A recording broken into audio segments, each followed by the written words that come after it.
Yes, my people, we're back. Sunshine 47. It's game day, man. It's game day. Manchester United versus Leicester, FA Cup. I'm so gassed for this. I do have a new guest for you today, so make sure you go and show him some love. We will have also United Aiden also coming through for the watch along. So a big jam-packed show full of absolute banging opinions, banging ideas, and passionate United fans, man. Team news, as you can guess. You all know I love Donny van de Beek, man. You guys know I love Donny van de Beek. Fact. So the fact the guy's playing, maybe not in his right position, but he's playing, fills me with a lot of joy today. So, yeah, we'll get into the team news, of course. We'll definitely get into the team news. But before we start, make sure you like the video, subscribe to the channel. We are 2 away from the big 7-0. So thank you so much for that. I really appreciate it. Of course, big up to the sponsors, Duppy.com. So if you go to duppyuk.com, go have a look at the wear. This is some of the clubber. As you can tell, you know I like my beanie hats and stuff. I got the United hat on today because obviously normally I'm wearing a United shirt, but today I've had to go with the Duppy clubber, man. So go check it out on there, man. And without further ado, I'm gonna bring in the one and only at United legend, aka Ijaz. Ijaz, how you getting on, brother? What's going on? What's going on? It's FA Cup time. FA Cup time, my guy. FA Cup time. Cup, man. The viewers, we're ready. Just so the viewers can know, this is my long-term school friend, big Man United fan. Grew up in school together. The passion stayed rife up until this moment as we are grown adults now. So make sure you're showing some love. United legend, I believe you've got like 4,000 Twitter followers. On Twitter, big United advocate. Go and check out his stuff. Some funny stuff on there, of course. You will be seeing United Ledger a lot more. Very, very opinionated with some strong opinions and some good facts as well. So I'm excited for this, man. I'm getting to the comments. We've got Jacob. Man says, yo, big up Jacob, man. That's my guy. Big up to the usuals as well. Yo, Neji. Big up you, Ankit, man. You already know the vibes. Of course, Kliss. We're about, man. We're about. Jasmine Neji today will tell us if we actually play better footy without Bruno. Oof. You know what? We're going to get into it, man. We are going to get into it. Big up to Farai Samunia. What we say, guys. Yeah, man. It's Pogba show today. But well, listen, I'm going to let you kick off your debut, bro. I'm going to let you get into the team news. Take my opinion out of it. This is the team news. I'm going to run through the team news, and you're going to give me your opinion on it, please. So this is the team news so far. I don't know if you guys can see it very well on the stream. Actually, to be fair, I'll make it full picture.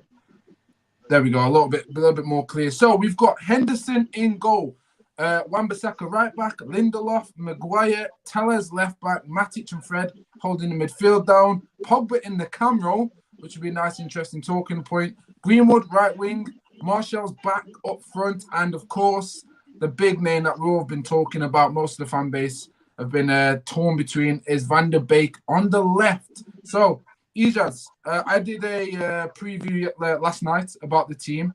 I was maybe 3 players off wrong. I thought Bailly would be in. I thought De Gea would be in. Very close. I did have Van der Beek in, but I thought it'd be James and not Greenwood.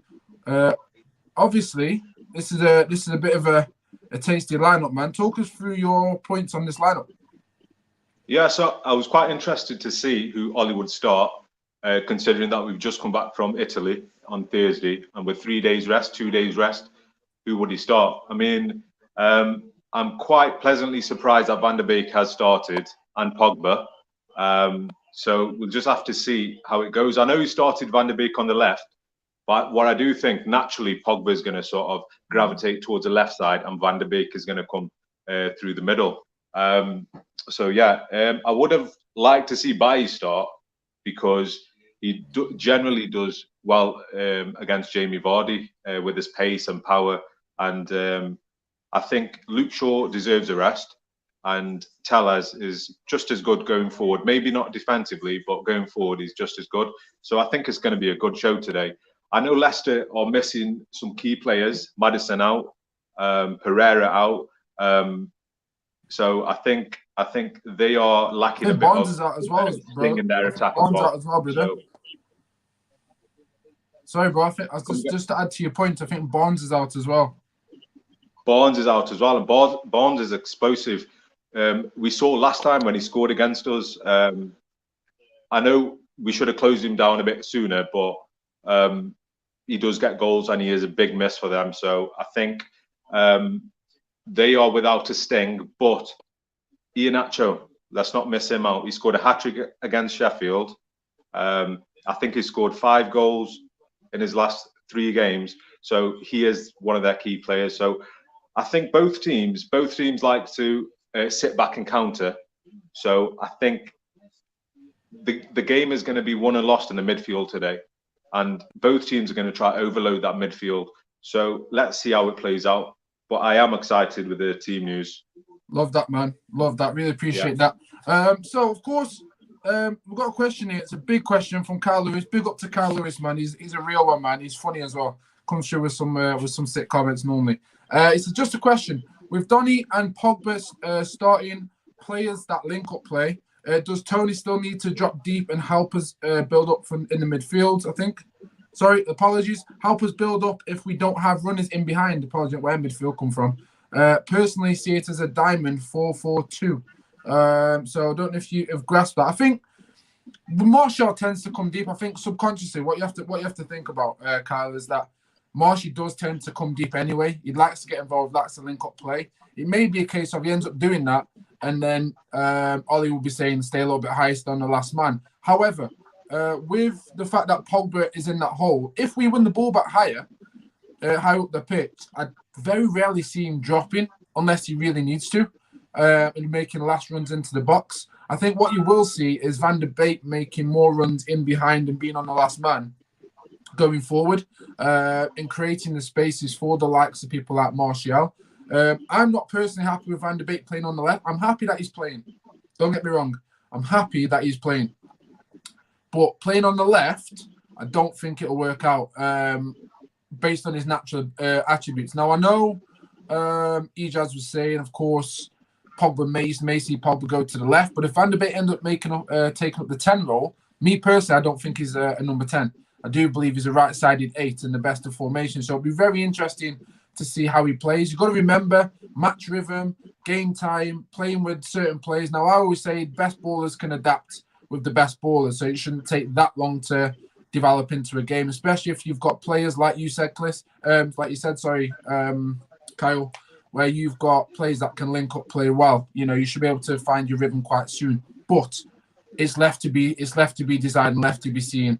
My main thing is going to be the midfield. I think, as Ijaz said, it's going to be controlled there. And yeah, it's going to be quite difficult. I think it's going to be quite difficult. I'm going to get to some comments. Kliss says, please, Donny, go well. Of course, Kliss, Tellez will look much better when he links up with Pogba. That would be interesting. Ijaz, what do you think, just on this comment here, what do you think about the Pogba and Tellez link up if he does stay on the left? Yeah, well, I know we've been strong with Luke Shaw bombing it up the left flank with Rashford and his speed. So it'll be interesting to see the way Tellez moves forward and Pogba, how we'll be able to adapt to that. Because Pogba, I know he does gravitate towards that left-hand side, and I think that's sort of like a natural position for him. So I do think they will do well. I think Van der Beek will come inside. He's not a wide player.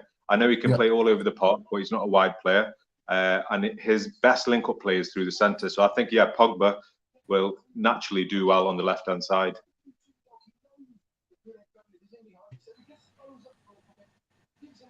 Sorry, buddy, that was me. Hopefully it comes back.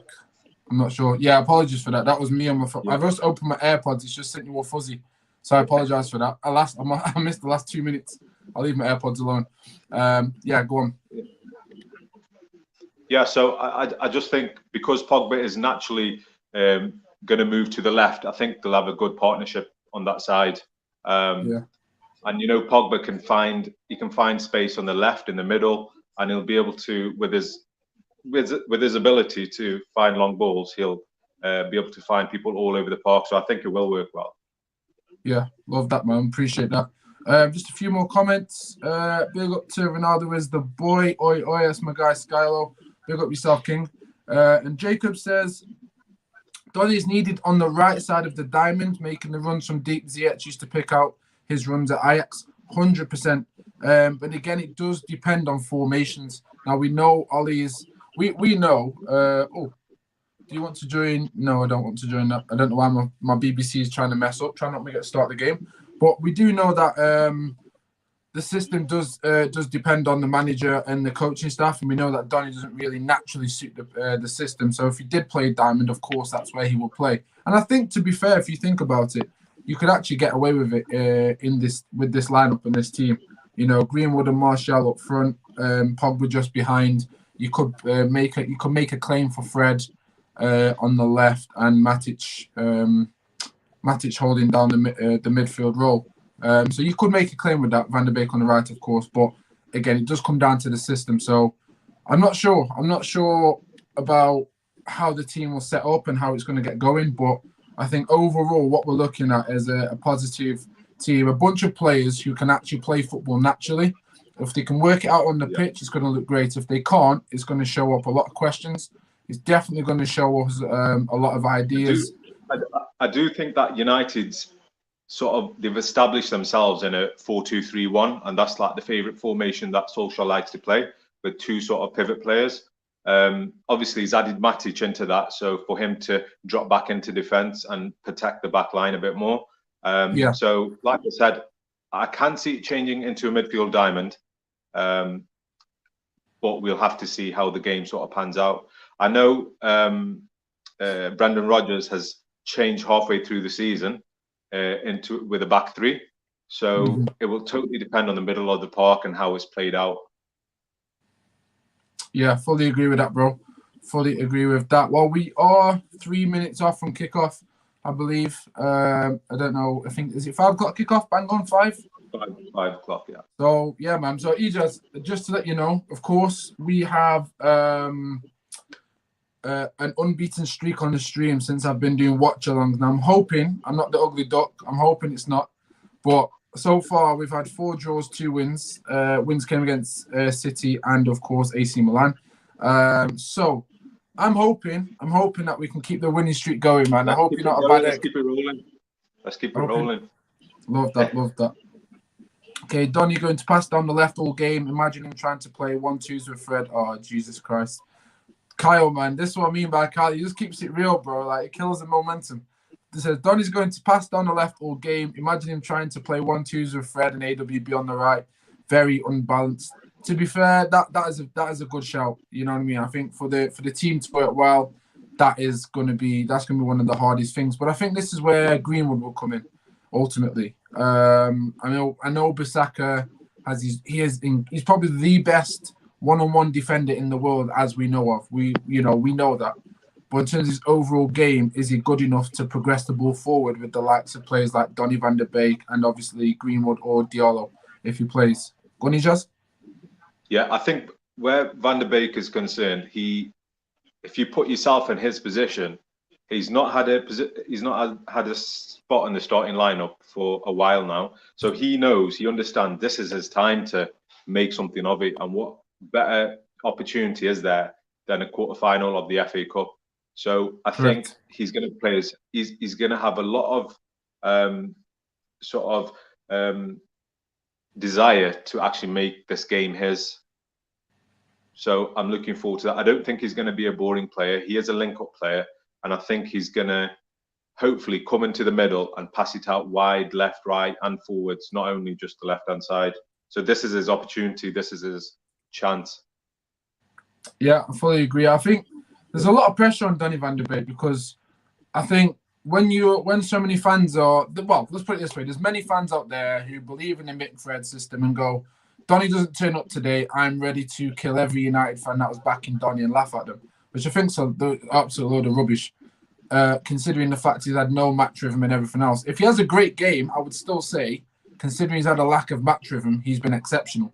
Regardless of that, he's got to feed himself into the team and get comfortable. We've seen him play many times. He's not been fed the ball.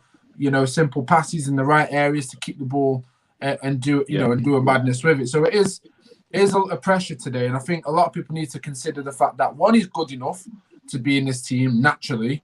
2, he does need to settle in, and we hope that he settles in quite quick. And 3, we hope that he's able to shut up the haters and also Ole Gunnar Solskjaer for misusing him. Because we talk about all his man management, but it hasn't been 100% clean record when you think of Donny van der Beek playing. less minutes than Van I Dijk this year. It's not been great at all. So yeah, man, let's get behind Donny van de Beek. I hope he scores. If he scores, man, you know what? I hope it's the Donny show. I want it to be the Donny show. I hope it's a Donny show. But guys, we are about to kick off. They have just lined up and walked out. So make sure you go and like, share, subscribe this on Twitter. Make sure you go and follow United Ledger, which is easy as if you like his opinions and stuff, man. Go support the guy.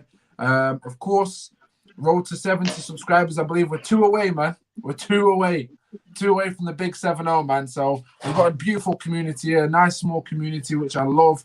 Really intelligent, passionate United fans with their own opinion. And I love that, Ejaz, because sometimes you get people who just lick arse. You get me? I'm not a person who licks arse. I like people who are individuals, come through with their own opinions the same way we do, but have a respect element. And I'm not about getting loads of followers. I'm about getting the right followers, because it's all about the community. So, the community, as you can tell by the comments that I made, are passionate United fans with their own personality and their own preferences within the Man United club. So, yeah, man, make sure you guys go and share, like, and subscribe. Do all that great stuff, man. And, of course, remember, if I get to 100 subscribers, it will be time for me to give away some of this stuff.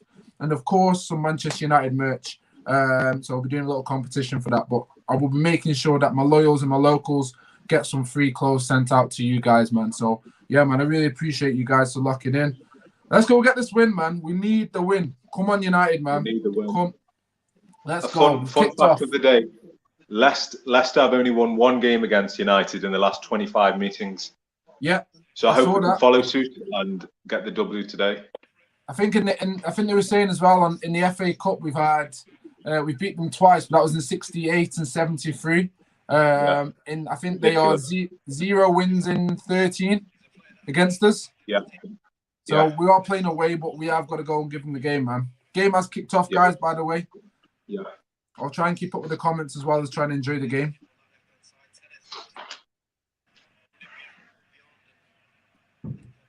Sufyan says, I really wanted Donny deeper, but he's playing with intelligent players today. Hopefully he does well. He mostly plays with the B squad, which hinders him. 100% agree with that, brother. And he gets judged on that as well. There's enough on the bench to change the game, of course. Ankit says, come on, lads, let's go. Let's have it, man. Let's have it. LVG has blood on his hands from letting them slap us up 5-3. Yeah, man, no LVG football. Good touch from Matic. Perfect. Well played. Matic turns out. Go Fred. Go Fred. He's got to move quicker there for me. Oh, unlucky. Well played, Donny. Recovered well. See what I mean? He read that really well. Keep the ball. Keep the ball. Tellez. Great challenge by Tellez. Quality. Ball came in from Vardy. And he got his leg in front of him. Good block. I think it's going to be super important how Lindelof and Maguire deal with Vardy's pace today and his physicality. Yeah. I really would have liked to have seen not Van der Beek, sorry, Eric Bailly. Oh my God, Matic. Every time. Matic, that's why I don't like Matic, because he's got 1 foot. He doesn't use he doesn't use his both feet. He doesn't use them, just 1-footed every time, and it slows the play down. Like, how can you be a CDM and not have confidence to release the ball with your right foot 5-6 yards? Got to be able to use both feet. I'm sorry. And I was quite surprised that we played Matic today, but on the other hand, we played on Thursday with McTominay. I think McTominay would have been a better fit because he's more energetic in the midfield. Him and Fred. I'm not Fred's biggest fan.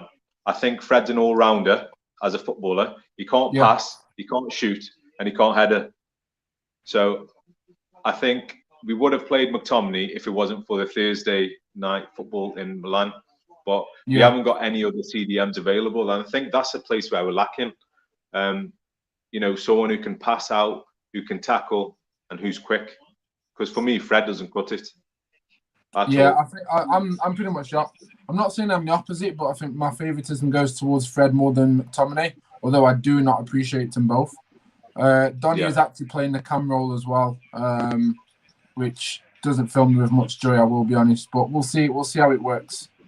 We will see how it works. I'm not I'm not McTominay and Fred's biggest fan. I think Fred for me has a type of playing style where you could at least mold him into a player that just does the job. So you could mold him into a Part G song.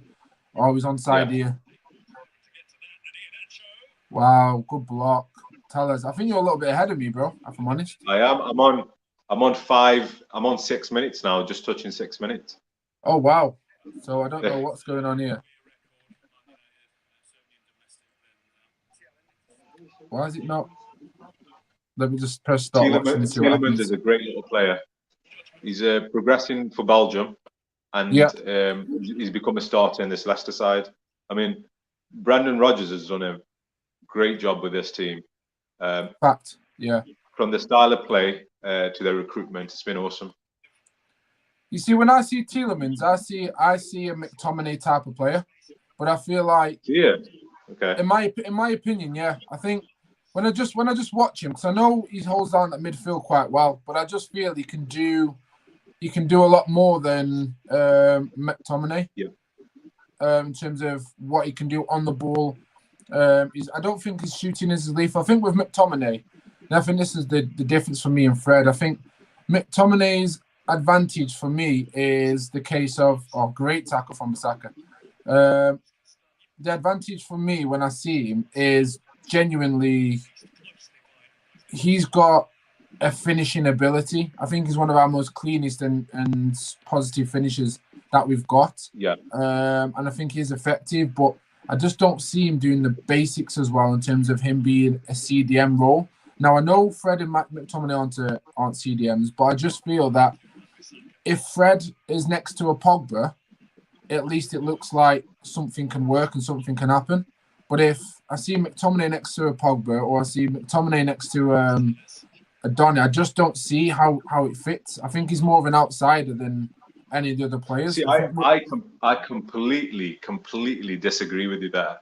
Where? Whereas, I think McTominay, when I see McTominay, I see Darren Fletcher, right? So I think where McTominay is concerned, he's an engine in the middle and he's a box-to-box player, and we know he can shoot, we know he can tackle, and we know he can hold up the ball. Can he tackle? That's the question. Can he tackle? Yeah. I don't think he's obviously the greatest of tacklers. He's not like a prime Maldini, but he can sort of do the job of the running box to box. McTominay's given away more fouls in incorrect areas that have led to actual goals conceded against us. And his defensive awareness in terms of being slow to close down, I've seen 5 times now where I think 3 have been goals and 2 have gone to a corner in games. One was against Leicester when Harvey Barnes scored. Yeah. He should have closed him down a lot quicker, but he didn't. I understand that. I just feel as if he does a lot of running on the pitch as well, and he helps the attack as well, where Fred is happy to sit back and just pass the ball out. I know that's his job, but he needs to have more in his locker. He needs to be able to ping a ball, be able to shoot, and Fred just can't shoot. I'd rather have one CDM, and I'd rather Fred play there and hold in front of the line, because his interception rate is impeccable. Like, it's very, you know what I mean? But I think if he's intercepting balls and can release the ball to a Van der Beek or of Bruno, then he doesn't really need to be any higher up the pitch, because for me, Van der Beek and Bruno, or even a Pogba and Bruno, which we saw last season when Matic was just a holding CDM and Pogba just pushing on last man, it was like we only needed the one defender, one CDM. So I think if you told Fred, listen, I want you to win the ball back and then release it 5 yards, I don't want no long passes, and give it to ballers that can, I see him doing that job better than McTominay. However, based on how Ollie's playing, McTominay is more of a viable player in the system. Yeah. But that frustrates me. If you look at last season, there were 3 or 4 instances where Fred's received the ball from David De Gea, and he's tried to turn and he's got tackled and we've conceded a goal. I think it was he against West Ham last season, and this cost us points. And I just feel as if he hasn't got a lot to his game accept intercepting, and literally that is it. And I understand as a CDM, that's what you need to do. Yeah. But there has to be more. There's been instances where he's on the edge of the box, lined up a shot for him, and he can't get it on target. That's what I'm saying. He's That's in the wrong not right position for for me. Fred. I'd rather McTominay in them positions, 100%. Yeah. 100%. Van de Beek should have laid it off there properly, carried on the run for Fred, but then again, it is Fred. Pogba tracking back, just hold him, that'll do, perfect, well done. Well done, good defending that. Henderson's comfortable with the ball at his feet, I like that. He can actually play out the back. Van de Beek is on the right-hand side now. Yeah, with Henderson, he comes out and commands a box a bit more where David De Gea would stay on his line. Yes. And he'd make saves, which he probably doesn't need to because he can rush out and punch the ball away. Guy. Look at this football, bro. Van de Beek, Martial link up. Beautiful. Great Martial one, too. The strength. Corner. Quality. We love it. We love it. We love it. We love it.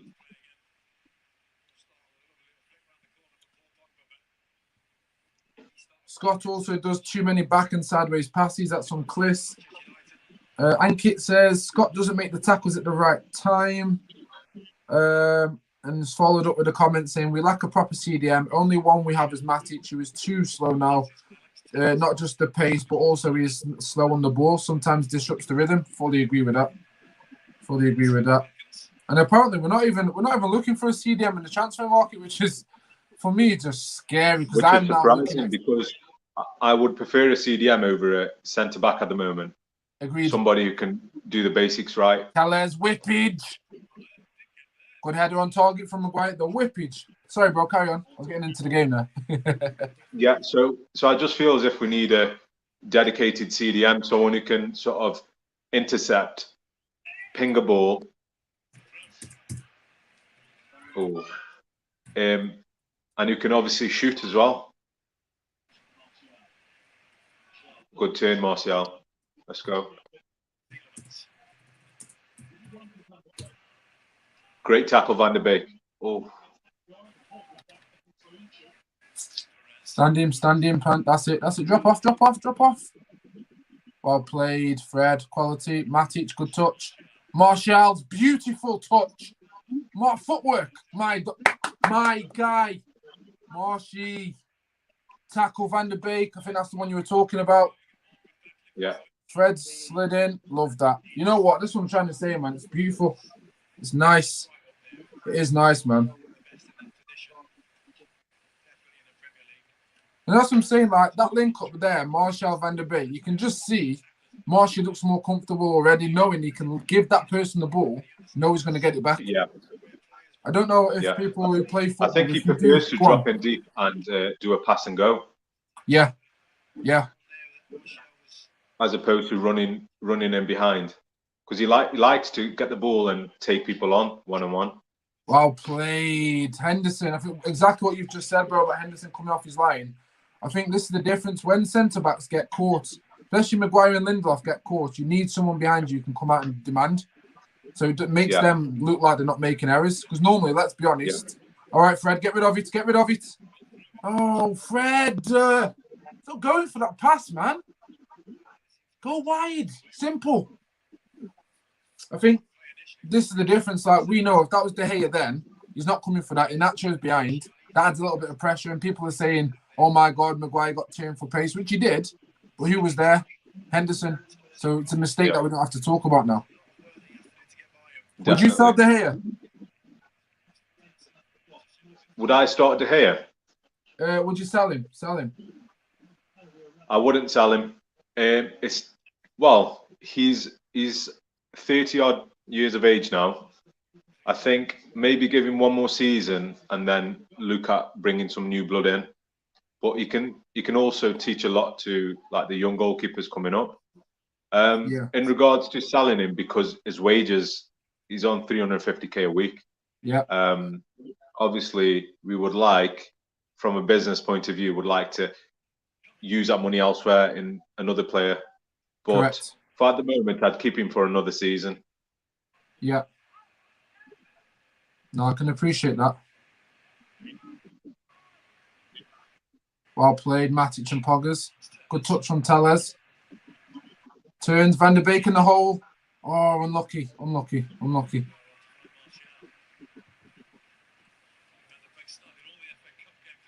Well played, Fred. Recover. Don't go to ground. Well played. We're looking quite strong, to be fair. When we've got the ball, we're actually progressing it nice. Like you can see the ball move from midfield straight to the attacking areas. And that's the difference of having ballers. Fred again. What, messed up? Ooh, good save. Good save. See, that all stemmed from Fred's mistake. Be nice to see. Even Bruno's coaching. Yeah. Oh my God, yeah, I've just seen Fred's mistake. I'm probably about 30 seconds behind you. Yeah. Jesus Christ, Fred. Good save, quality. Yeah, love that. Love that, man. Oh, that was harsh. Right, guys, as you know, I did shout you. I said I'm going to shout another viewer. You will recognize this Donny. Absolute legend of a man. He's actually hench as well in terms of his vocabulary. Look at him smiling and that. I can see him. Yeah, always saying, man. You good? What you saying, King? Yeah, man, I'm all right, bro. I'm all right. I flipping come back from Aldi, innit? So I'm a bit like... Big up Aldi crew and that. Come on. What'd you get from Aldi? I just got some, like, chicken and that, and I got some, like, water and that. But, bro, I missed, like, the first 5 minutes. I've watched, like, the last 10 on and off. But, yeah, Martial looks quite good so far. That's the one thing I can say. Okay, so with the 10 minutes that you've seen, what you saying so far? What do you think of the lineup, the way we're playing? Cram it all into 2 minutes for me. But I really like the lineup. In terms of the personnel, the formation, I'm like unsure on. Like Pogba left wing. But to be honest, it's the closest thing to left of a 4-3-3. So if he's going to go anywhere that's not like left of a 4-3-3, I wouldn't mind it being on left wing. Sorry, I won't mind it being on left wing. So I'm happy where it is. But yeah, mainly like I want to make sure that the midfield is working well, because when you play so many midfielders at once, if they're not on the same wavelength, it's just going to be a load of people passing to random areas. But yeah, it's been good so far. But Martial is very isolated, which is kind of peeing me off. Love that. Yeah. I think that we need to attack the right hand side as well. They've got a weakened left midfield, and we need to attack that side a bit more. Yeah, no. Definitely, I think this is disgusting for us right now. Absolutely disgusting. It's always like the thing is, yeah, like I know people got gassed with the last win, but we've been playing football like this for time. Like I'm not really surprised by it. Do you know what I mean? Like I think, you know, I don't know. You don't think we've played a little bit better though? Like I know you missed the first couple of minutes, but I think with the addition of Van der Beek, Pogba in the team, of course Martial, it looks so much more comfortable. Tellez as well. It looks so much more comfortable, and the ball is being moved from midfield through the middle much better. We actually look like a side that can do something with the ball. Yeah, 100%. But the thing is, I've always said though, like as much as I love Bruno, he's not a midfielder. He's not like, apart from his goals, he doesn't contribute to the team in terms of build-up play, in terms of retaining the ball. But obviously, he gets so many goals and assists, you can allow it. Do you know what I mean? It's like any player, like for example, Ronaldo doesn't contribute much more to the team bar goals. Now he doesn't. He used to be an all-round player, but you can sort of facilitate it because you know he's that good. You don't mind having 3 or 4 players built to play around him. But when you're watching a team, I have to disagree with you, because I think he's the spark that we needed, someone to take them sort of risks. Obviously, it doesn't pay off every game, but I feel as if without him, we're really, really bland in the midfield. I know he didn't have the best of games against Milan. He lost the ball a lot of times. Against Milan. wasn't good, but I don't think it's that we're bland in the midfield, though. I don't think you could say like that Paul Pogba and Donny van der Beek are bland in the midfield. I think the thing is that yes, he gets a Van der Beek spot. hasn't been playing, bro, so we can't really. Yeah, use him and that's the as thing. An But explanation. what I'm saying is that when Bruno has a spark, he's good. He's brilliant. Like, but for the rest of the game, he can be inconsistent. But it doesn't matter, like I said, because when he gets that spark, he's sick. But it depends how you want to play. If you want to play this sort of like what we're playing right now, more conservative, but you're retaining the ball a bit more. Yeah. Probably don't play people like Van der Beek. But if you want to play the risky game, play Bruno. It depends, really. It's like aesthetics versus results. To be fair to Aidan, you did say when in terms of build-up play, he's not that guy. To be fair, and to be fair, I think with respect to what Ijaz is saying, the fact that he doesn't have those players around him means he has to do more than necessary. I think if you put him in a team, like when we saw Pogba come on the left side, it all automatically just took Bruno out the game, not in a negative way, but Bruno wasn't having to do as much. And when he did get the ball, he had more options to pass to. He had players he had a Pogba who he could link up play with, and he could actually just focus on more of an individual kind of plan. But I do agree with you. I think what we've seen so far is that his goals and assists and his mentality has been elite, so elite that it just made everyone else look shit. Yeah. But when it comes to link-up play and stuff like that, it has been. I think coming back to your point against when Pogba came on against Milan, I feel as if Fred and McTominay, they weren't contributing anything to the attack. They were sort of just holding their sort of attack back. So Bruno was on his own, essentially trying to pick out where to pass it, trying to create, and he couldn't do it on his own. And sometimes you get sussed out in a game, and with Pogba coming in, it's sort of like a fresh dynamic to the whole game, and that's why I think he was more successful and sort of creative. Yeah, Tellers almost went for the big shot. I swear, like Pogba should have had a foul there. Yeah. No, but you're getting absolutely bullied. Yeah, if he'd have went down, he would have had a foul, definitely. Yeah, 100%. I don't know why Tellez went in that late, but Tellez has never been good defensively. But even there, that's a foul. I mean, I don't know if that's the thing about Pogba is, he's like 6 foot whatever. He's like 6'3", 6'2". He's like 85 odd kilograms. He's a massive guy. Like people try to bully him, but you're not really going to pass it. Well played. Push up. Yeah, carry on, Aiden. Sorry. Yeah, Pogba's the type of person that I think he's an enigma because a lot of players that are techie like him aren't that big. Do you know what I mean? Like people foul Neymar, people foul Grealish, but they're not big presences like like Pogba is.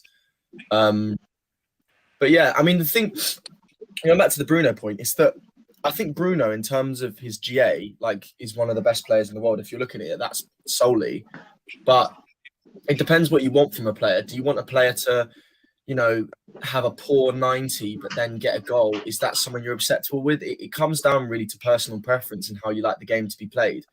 But it's just my preference. I like people that have a better all-round game. But in terms of his GA, he's one of my favourite players at the club because he just turns up when you need it. But again, with this here, you might not have the cutting edge of Bruno, but you're going to have the better probably possession, you're going to have the better build-up play.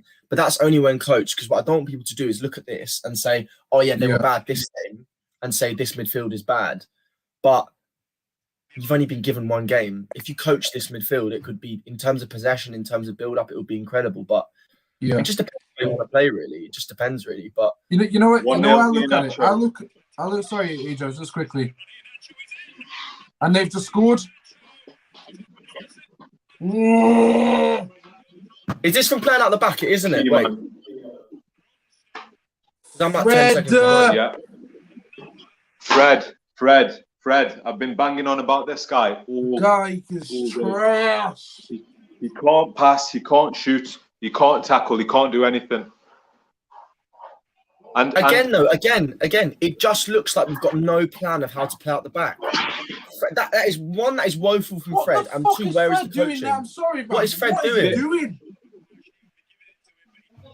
And this is the thing, how on earth can you have players in your team passing to other players knowing who you're passing to? It doesn't fill you with no confidence. We literally talked about this about 10 to 15 minutes ago. Why is Maguire playing that pass? Why is Maguire again? Fred awful. Why is he not spatially aware? Why is the pass awful to Henderson? Correct. And why is Maguire playing Correct. there? If Correct. Maguire can see 3 people around him, why are you passing to Fred? Why? Correct. That's a Correct. stupid Correct. thing to do. Actually, no, that's stupid from Fred. But if Fred's got his back to 3 players, why would you pass to him? Why would you pass to him? One, that's spatially retarded from Fred. I don't know why this guy decides to go back to goal, not being spatially aware. Maguire, why are you passing to a player that he's got a back to 3 players? And then Henderson, I can't do anything there. I can't get onto Henderson there. But what is that? What the fuck is that pass there? That's a crap goal to concede. It's not even a good one. That's a crap goal.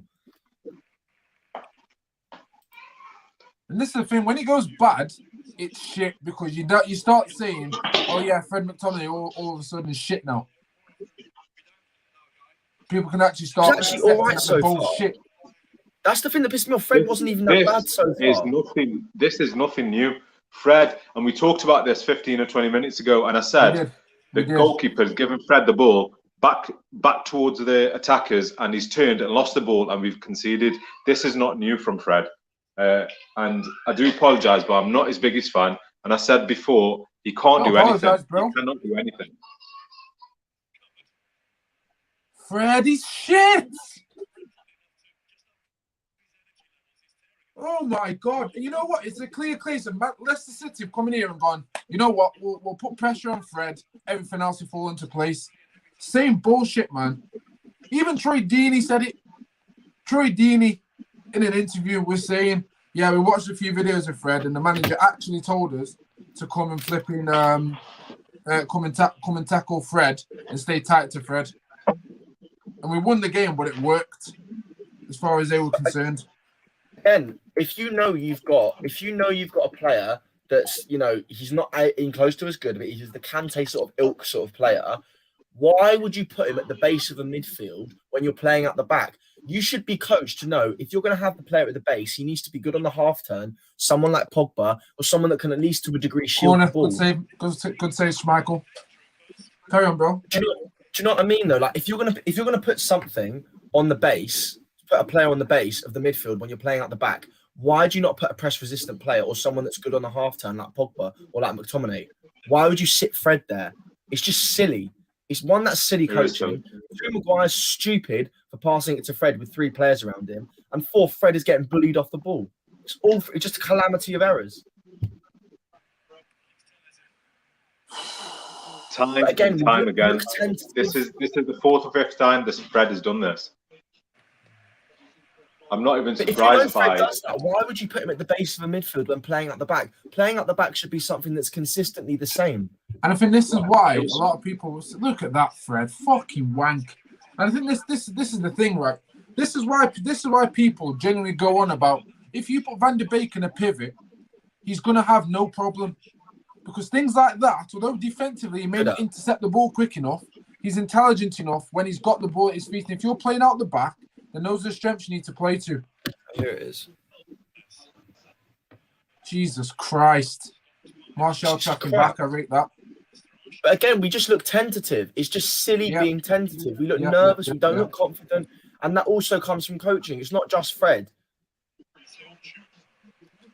When does City ever look nervous on the ball?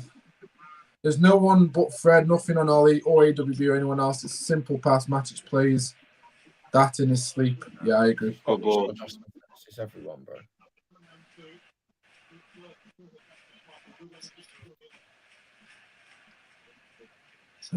I still think, obviously, there's a long way to go. Yeah, we've got an hour of football left.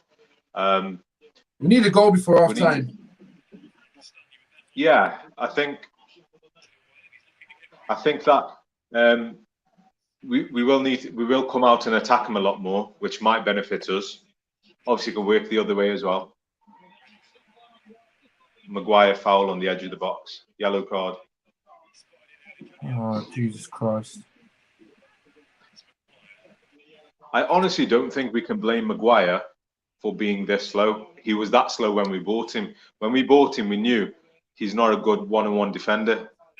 He's sort of a threat in the air. Oh, he's strong. Jesus Christ.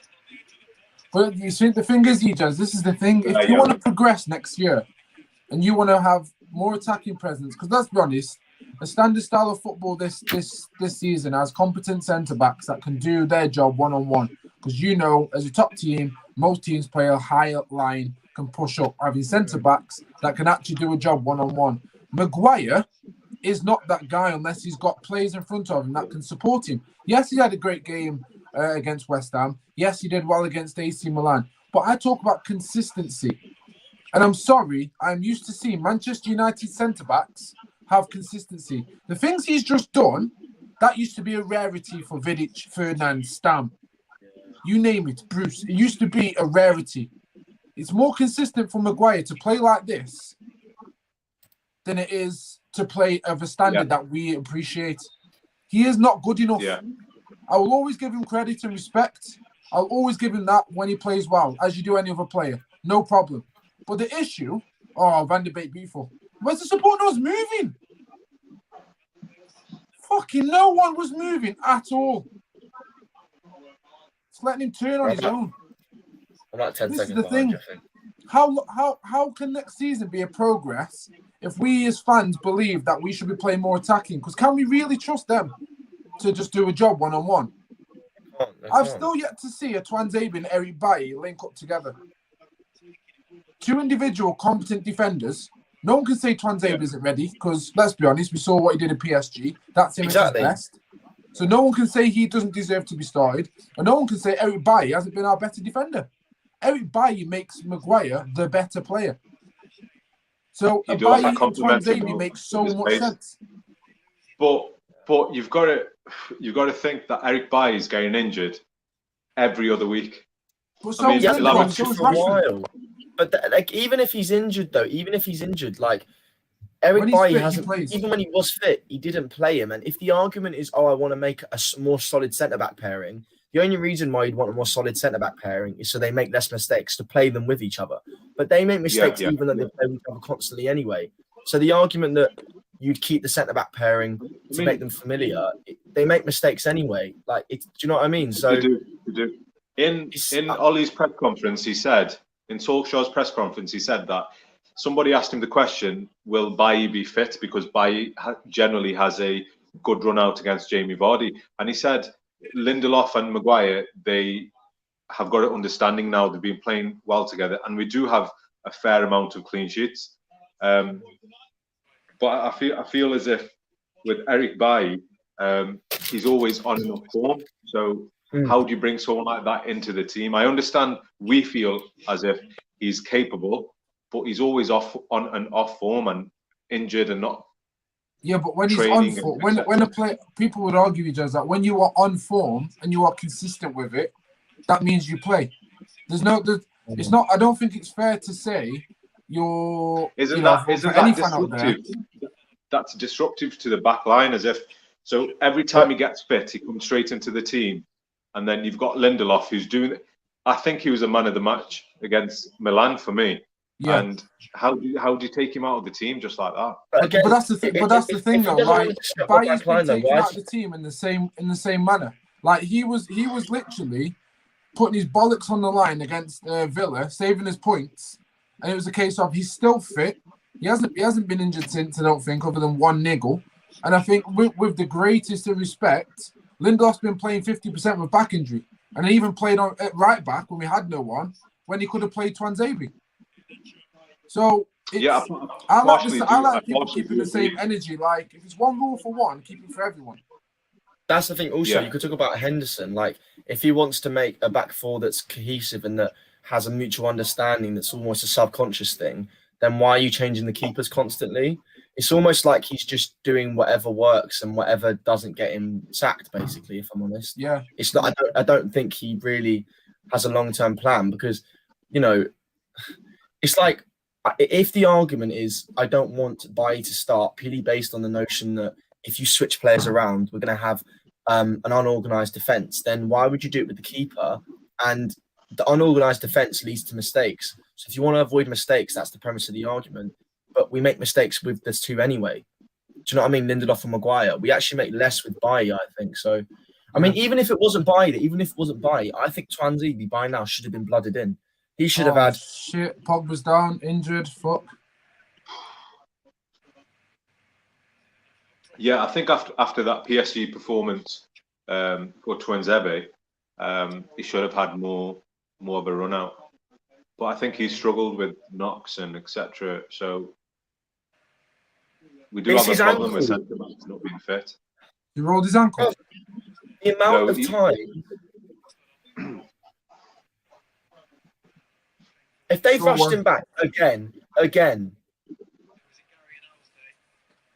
I don't know why Pogba's playing like in a calm role. Just literally play Pogba deeper. It's not hard. Nah, Pogba shouldn't be played deeper. A shot on target? Even a shot on goal? Maguire's header. Nige, I'm sorry, but you can't put that on Maguire. If that was Pogba or Matic, they would have gotten out of that situation. It's about the quality of player on the pitch.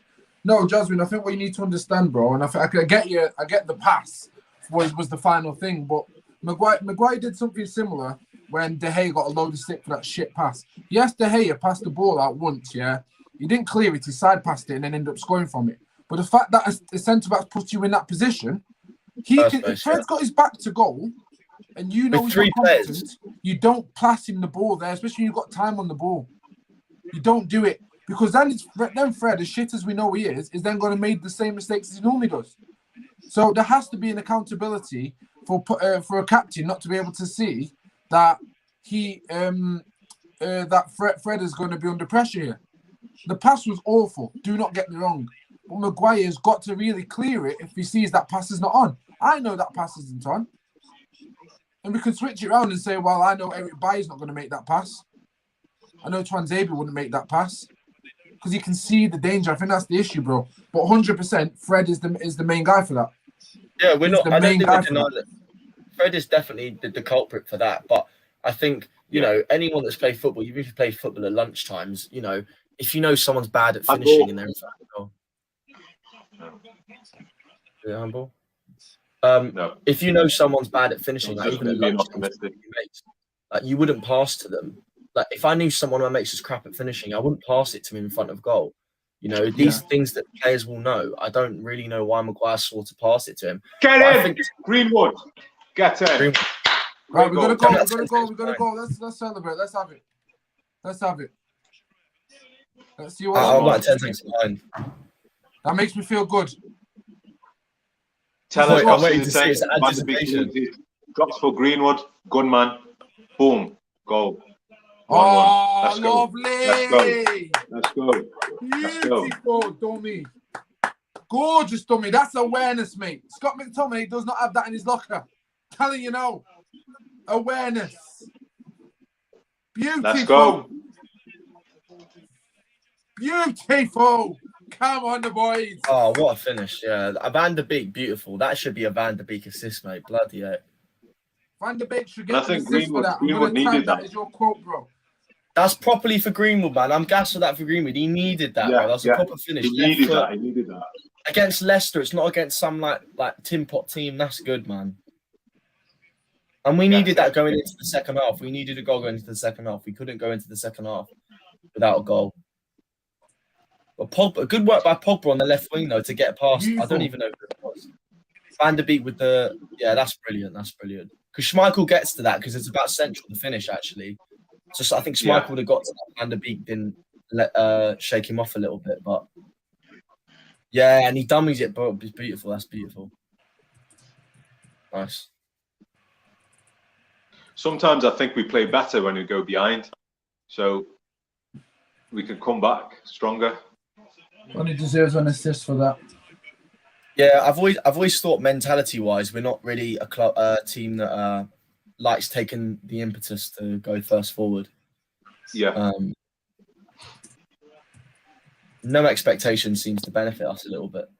I agree.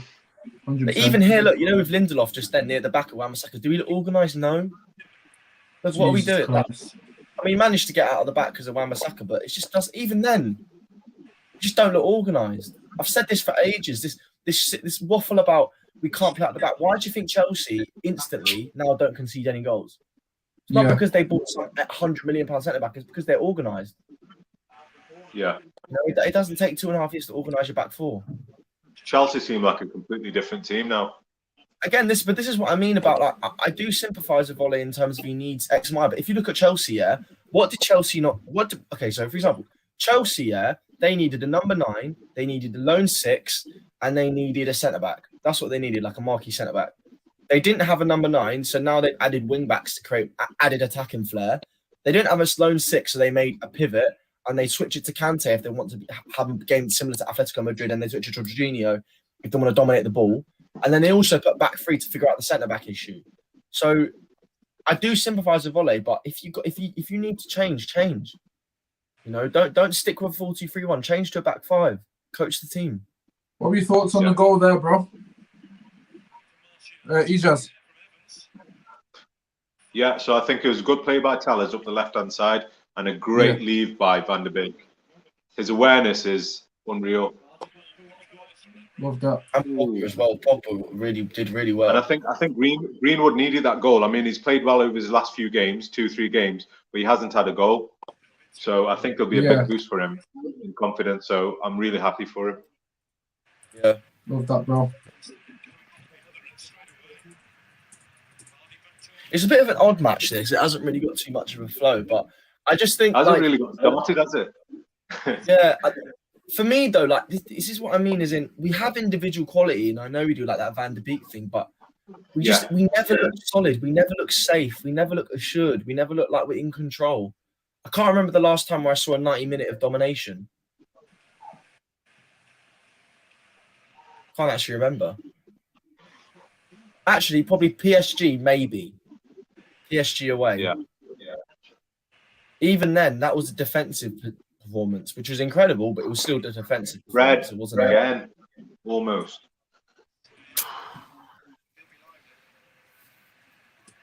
Wonder what the odds are for Fred scoring a goal one day. Oh, this guy can't shoot, mate. Exactly. When was the last time Fred scored a goal?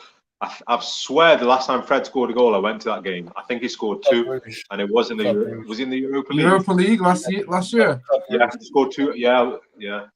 It's been that long. Thing is, though, like Fred, honestly, Fred is so bad at shooting, man. It's actually pathetic.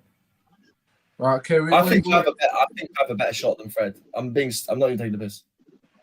I'm gonna shout out some of the guys in the comments, man.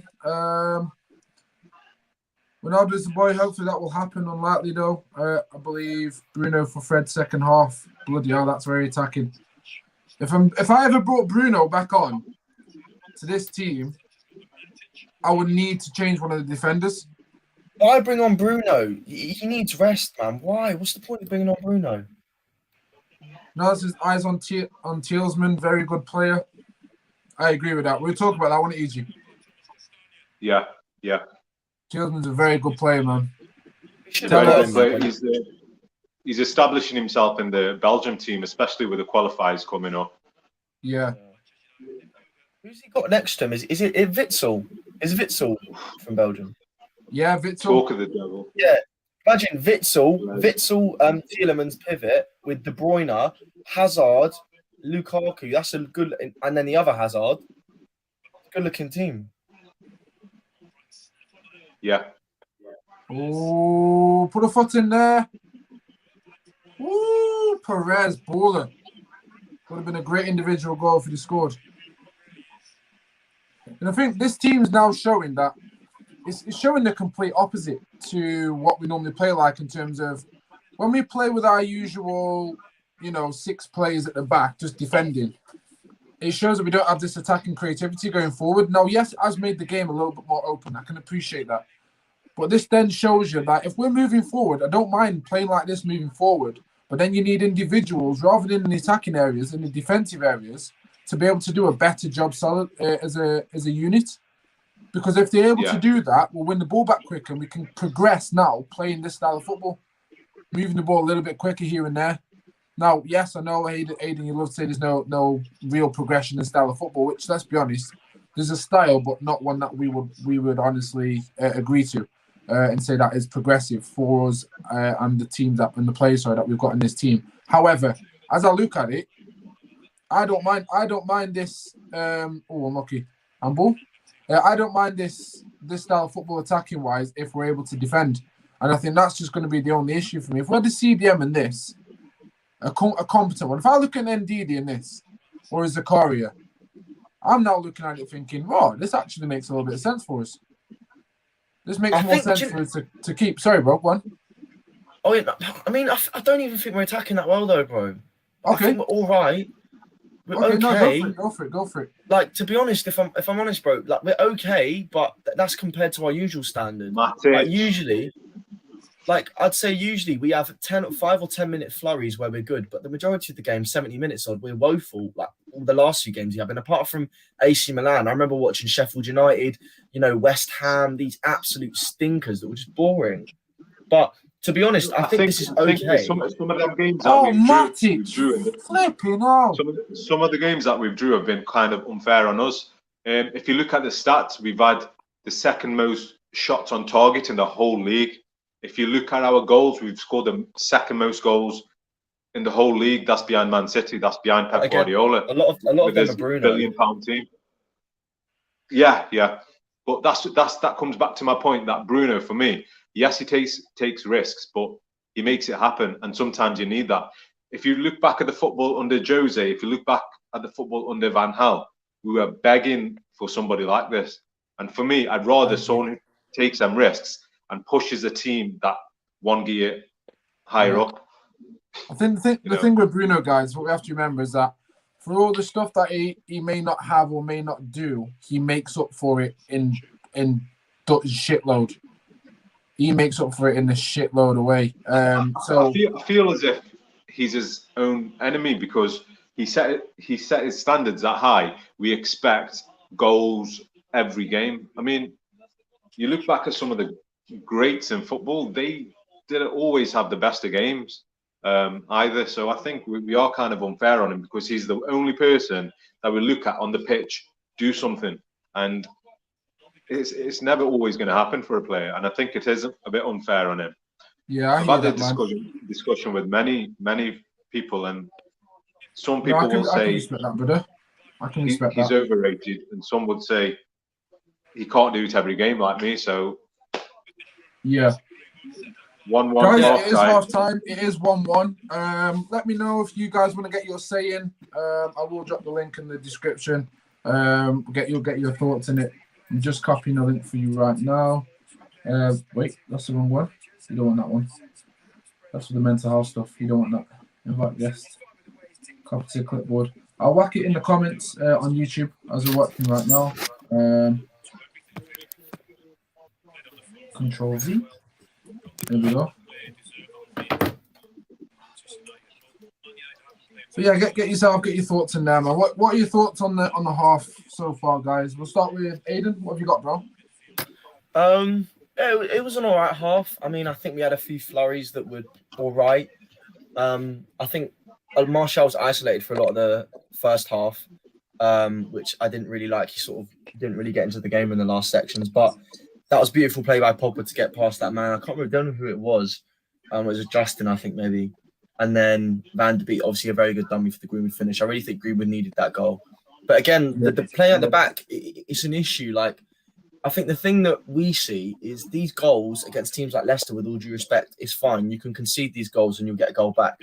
But when you play teams like Leipzig, like we did in the Champions League, you make one mistake, you're gone. So yeah, I think today we should, if we win, we should take what we have. We should appreciate the fact that we've won and we should move on. But we don't want to ignore these things, because these things, if you want to get to the top level, have to be ironed out. And it's been a while now. Ole's been here, and I just expect a level of defensive solidity from the team. But, you know, that wasn't good from Fred. And I think that I just want to see a bit more organisation in terms of the rigidity of our formation, because I think at the moment, the players are going like that. They're not really moving consistently from place to place. So in terms of offensive patterns, so yeah. They're going to be hard to break down. Leicester. They got a back five and they got two CDMs. So yeah, but it was an alright half. I still think we can win this. Still think we can win this. Yeah, I can appreciate that. EG, moving over to you, bro. Yeah, so I think we didn't play too bad, but we haven't been exciting at all. There were parts of this game we couldn't even get into Leicester's half. I think because we're playing that diamond in the midfield, and we did say before the game we need to sort of trial it out, like we did in the beginning of the season. Because we've got no width, our fullbacks aren't even pushing forward. I think we need to, their back three, we need to push them further back and use our flanks a bit more. So essentially, we need a bit more width, and then we'll have a bit more success. Our goal came from the left-hand side, and somebody did ask at the beginning of the show, how do you think Pogba is going to sort of do on the left-hand side? So there you go. We need a bit more width, and I think we can win this game. Love that. Yeah, I appreciate that, boys. Guys, just in case you're still seeing the lineup, this is the lineup. We've got Henderson in goal, Tellers left, Maguire, Lindelof, Bissaka, Fred, Matic, Van der Beek, Pogba, Greenwood, and of course, Anthony Martial. So, guys, you've got maybe 10 minutes before the halftime comes through. Make sure you click the link if you do want to get your say in. If not, no stress. But whilst we're doing that, we're just going to go through halftime player ratings based on what you've seen. You can have your descriptions if needs be, but it is halftime and things can change in a half. So halftime player ratings, give me a number out of 10. 1 being, let's be honest, one being Di Maria, like, needs to get out of the club, absolute fussy. Alexis Sanchez, like, 10 being Ronaldo's free kick against Portsmouth, like, top performance, legendary. Yeah, so start with Henderson, and we will go with, let's see.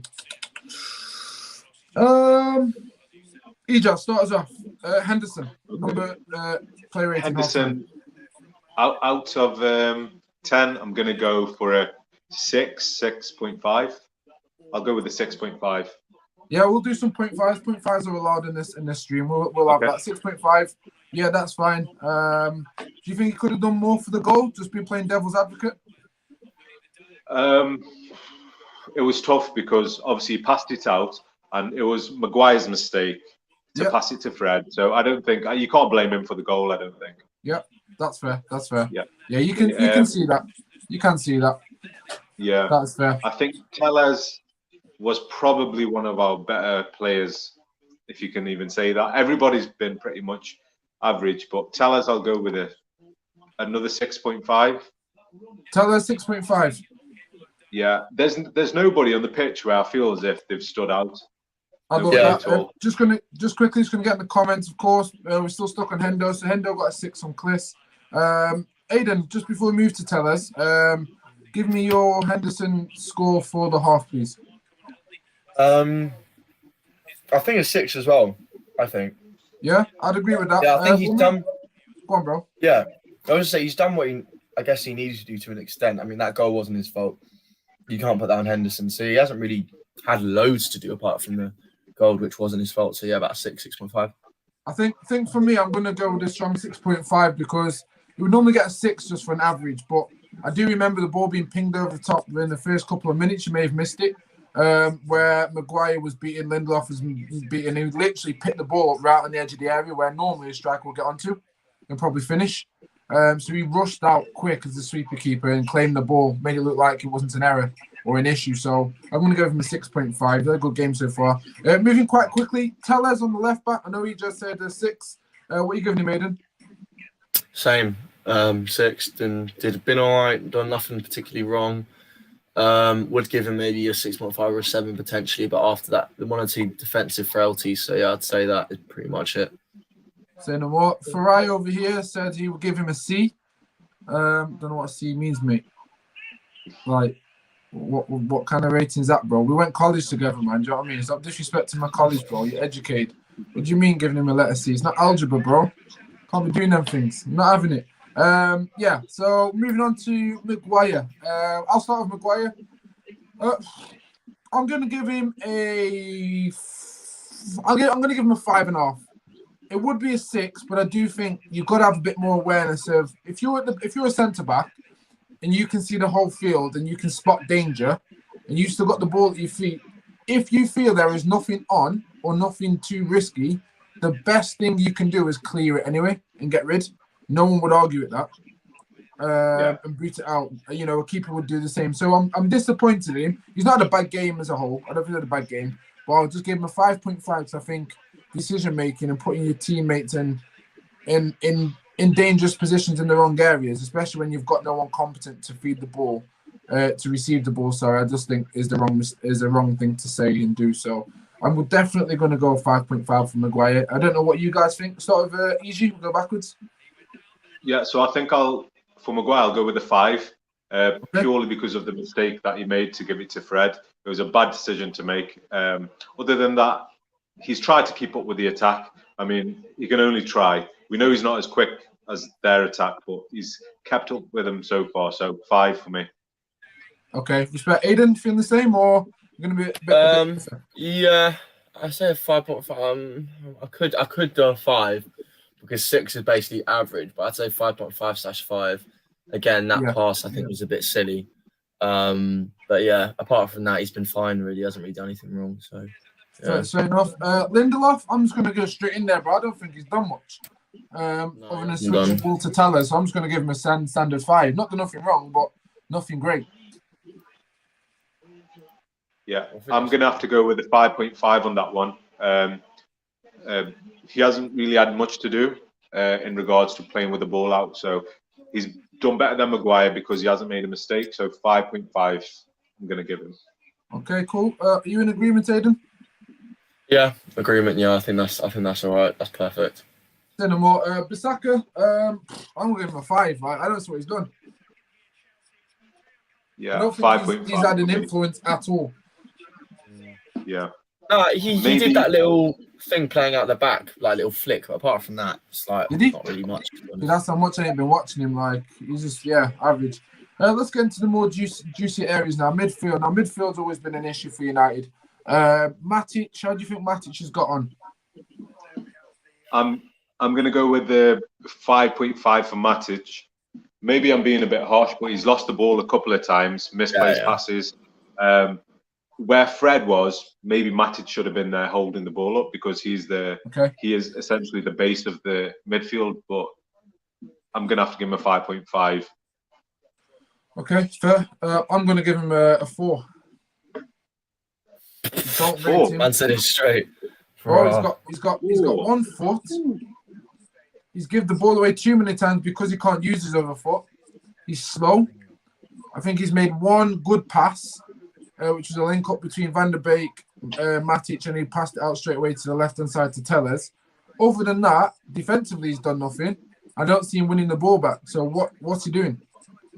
So he's getting a 4 from me. That's just how it is. Aiden, I'm pretty sure you're going to be a little bit nicer. I don't know. 5, 6, 4. To be honest, yeah, I'm a agree with you. Like, wait. The entire 5, 6, 4. The entire team's been like between like a 5 and a 6, man. It's just been very like meh. Like, to be honest, it's the same story of all of them. Like, there have been 1 or 2 decent moments, but overall, there's been a bit like boring, like really. So yeah, you could give him a 5, you could give him a 6, you could give him a 4. Actually, don't give him a 6, give him a 5. So. Say no more. We've got Matic as a 4 from Kliss. Man said Fred gets a 1. Are you taking a mick? Oh, jeez, man. That's trolling behavior, bro. That's levels. Even I wouldn't. He doesn't get a 1. He gets a 0, bro. Life. Fred. Well, we'll move on to Fred. Straight. Oh my gosh. Showrunner says 1 as well. Come on, man. Like he's getting a 3.5 from me. I can't say he's not done anything because he has actually won the ball back. It's not like he hasn't played, but. He was all right, but as Carl Lewis says, Fred the pastor has made me an atheist after watching that performance. So I'd probably say, I'd say 4, really. Say no more. EG? I'm going to have to give him a 4 for his mistake and his sloppy passing. Okay, so I think he's going to be our worst player in the game so far, so he can make the biggest improvement. Are they doing the draw? Ian Wright's shaking the bag. Yeah, the winner of Leicester versus United plays Southampton. They're doing the draw live at half time. Yeah, doing half time. Wow, okay, guys, we've got a live draw. Right, so the winner plays Southampton. Okay, we'll finish off the last 4 plays before half time. So it's Leicester United versus Southampton. If we go through, good signing. which means it's obviously going to be... Oh, mate, it's going to piss me off even more if you don't beat Leicester today. Oh, man. Fact. It is going to piss. Now that we know that we could potentially play Southampton Chelsea in the going to be at semi-final. home Oh, to City. man. Wow, Tuchel against Pep. Chelsea versus City. Chelsea at home. Wow, guys, get in the comments. What do you think about that? It's a must-win now, boys. Got to be a must. If we do not win this game, oh my days! If we do not win this game today, wait. So is it Chelsea versus City? Chelsea at home, City away. Chelsea City. Wow, that is going to be an absolutely mental game, and it will be played on the 17th and 18th of April. That's wow. Come on, United. Second half, big boys. Come on. No messing. No messing. Semi-finals. Let's do it, man. Let's go. None of this stupidness. Don't want to see it, man. Don't want to see it. We'll finish off just before the guys come out. Of course, I'm going to leave. I'm going to go to Van de Beek, man. I'm going to give Van de Beek a 7. I don't think. It may sound. How can I put it? It may sound biased because obviously I know I love Van de Beek, but it's not like I love him like a fan, like I'm a fangirl, do you know what I mean, or a fanboy. I'm not one of them, but I really appreciate him, and I think he's had a lack of match rhythm. He's found a nice little hole within the team. He's built his way into the team. He's been effective. Players have included him in, and that dummy, for me, that just shows him. Only he's doing that there, I'm assuming. Maybe Bruno. It's a push. That was decent. That was decent. If that was Rashford, he's probably holding it up. So for me, he's getting a 7, maybe a 7.5. Fair enough. Jasmine said, Neji Van de Beek being a 5 apart from that moment. He's been average. That's how people judge Bruno every time, though. I agree there. I'd give him probably a 7 because I gave 6.5 to Hendo. I think 7 would be fair with his goal involvement. Yep, that's fair. It's a good shout. Aiden? Van de Beek. Yeah. What is asking Van de Beek? Yeah. It's 7. I think he's had a few months that were shaky. I would have given him like a 7.5 because of the goal involvement, but I think 1 or 2 months were a bit shaky and on the ball, especially with the distribution. I was a bit questionable, but I think 7, especially because he's just come back in. You know, your little fundamentals are going to be a bit off when you come back in after a while of a break. All right, guys. 7. Sorry just to cut you just at the end there, but the players are walking out. So just nice and quickly, you've got Pogba, Greenwood, and Martial. Just give me your numbers. We won't go into much detail. So, EG? 7 for Pogba, 7 for Greenwood, and 6.5 for Martial. Aiden? I think I'd say 7.5 Pogba, 7.5 Greenwood, and 7 for Martial, just because I think he was very good the first 30 minutes, a bit isolated. Yeah, 100% agree with that. For me, Pogba's an 8. I feel like she had free kicks coming the left, right, and centre. Been class for me. Greenwood, I'm going to give him a 7. Not done nothing wrong, done a bit. But Martial, I'm definitely going to give a 7 as well, just because that first stage, as you said, was incredible. But he has been found out a bit now, so he's got to change his game slightly. But kickoff has just started, guys. We are halfway through. Second half, Leicester 1, Manchester United 1. If we win, we get Southampton, which surely means we're going straight to a final. Like we couldn't get it any easier than that. So let's hope we can get the win, guys. Let's hope we can get the win, man. Bruv, literally, I'm telling you now, we could win the FA Cup and Europa League if we win this. Imagine if we did. FA Cup and honestly, Europa League and second. FA Cup, Europa League and second. A successful season, winning one of the 2 trophies. Not both on, one of the 2. Europa League, yeah, but not the FA Cup. The Europa League for me is the biggest competition by far, bar the Champions League and Premier League, easily. It far eclipses the FA Cup for me, and it far eclipses the Carabao Cup.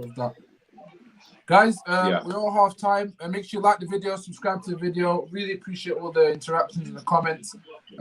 We are on 11 likes, which is perfect, man. I really appreciate that. The most we've ever had on video is 10. So really appreciate that, guys. Thanks for tuning in. Make sure you guys subscribe. We are 2 away from 7-0, man. So please go push it out there. Give us a little retweet. Check out United Ledger, of course. Check out United Aiden on Twitter as well. Whilst I'm mentioning Twitter, obviously, guys come with pure facts and pure love and passion for United, as we all are. So, yeah, man, make sure you go check them guys out. And of course, let's go and get United a win today, man. Needs to happen. We need this. We need this. We've had a 6 stream. Comments have been popping. Like, we've seen Van der Beek dummy, Greenwood goal. Like, we've got to get a goal here, 100%. Bissaka, bloody hell, that was a bit slow. Have you seen what Maguire's just done? The ball over the top. Yeah. That switch.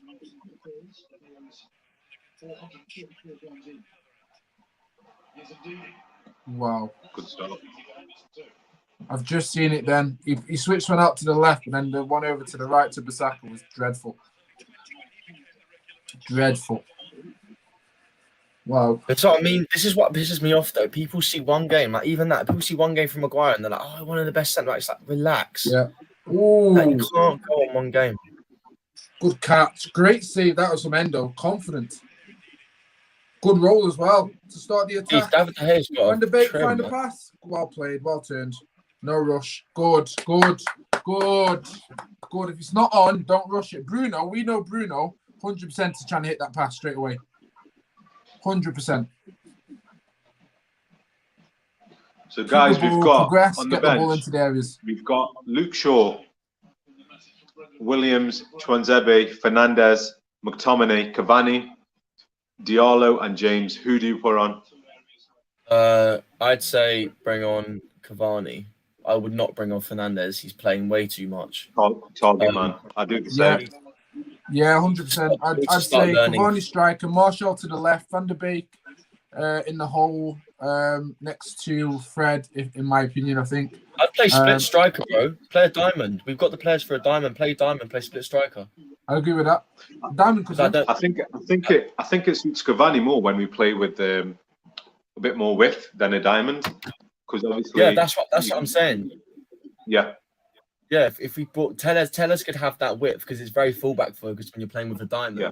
Martial likes to play off of someone, and then it will provide for Cavani with service. And we've got that amount of midfielders on. We could play a diamond, so I think Cavani should be brought on. Yeah. And especially if we're going into the latter stages, you know, when he gets chances like versus Everton, he'll bury them. And I know Cavani misses chances. In the comments what you prefer, guys. Instead of Cavani or Bruno. Right now, I think we need Cavani. Right now, in this instance. Yeah, his movement to work with this back four would be decent. Yeah. So I've not really seen many crosses being whipped in. Yeah. Don't get me wrong. If Bruno was on the field, it also changed the game as well. But I think right now we need somebody else leading from the front because Martial likes to drop deep. Greenwood likes to drop deep. And we need an out-and-out fox in the box. Fox in the box. For me, I always feel like we don't dictate the game. I feel like we're still chasing it. I don't know why. You're a fox in the box right now, aren't you, Nate? Come on, bro.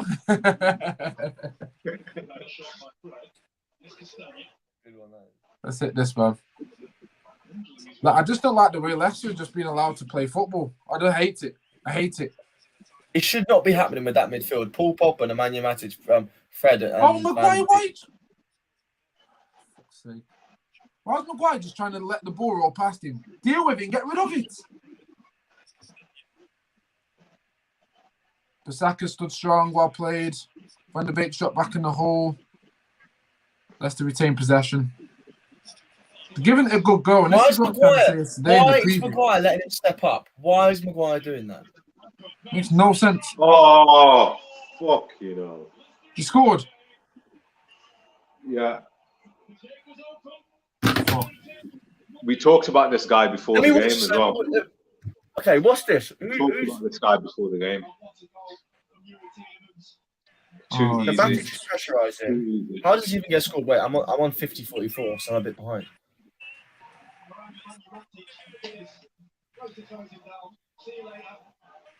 Again, even this partly comes from the press. Why is there no one pressing? They're just standing there. They're standing there. He's literally ran through Matic. Who's that? Wow. Again, you're just standing off the players. Wow. Who do you think is going to tackle him? You just watch him score. What is the point of that? You're watching him. What are you doing? That is piss poor. That is piss poor. Do you know what that literally looks like when I used to play football with my mates at sixth form? That looks like when we used to watch people run, but that's what it looks like. That is piss poor. Maguire's just watching it. Maguire and Manutd are just watching it.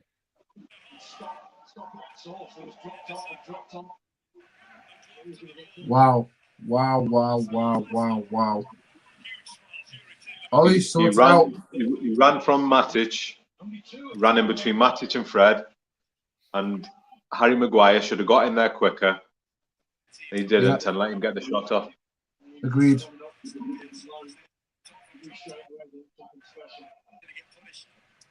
Maguire shouldn't have let Iheanacho run off there. You should not have let Iheanacho just run off there. 100%.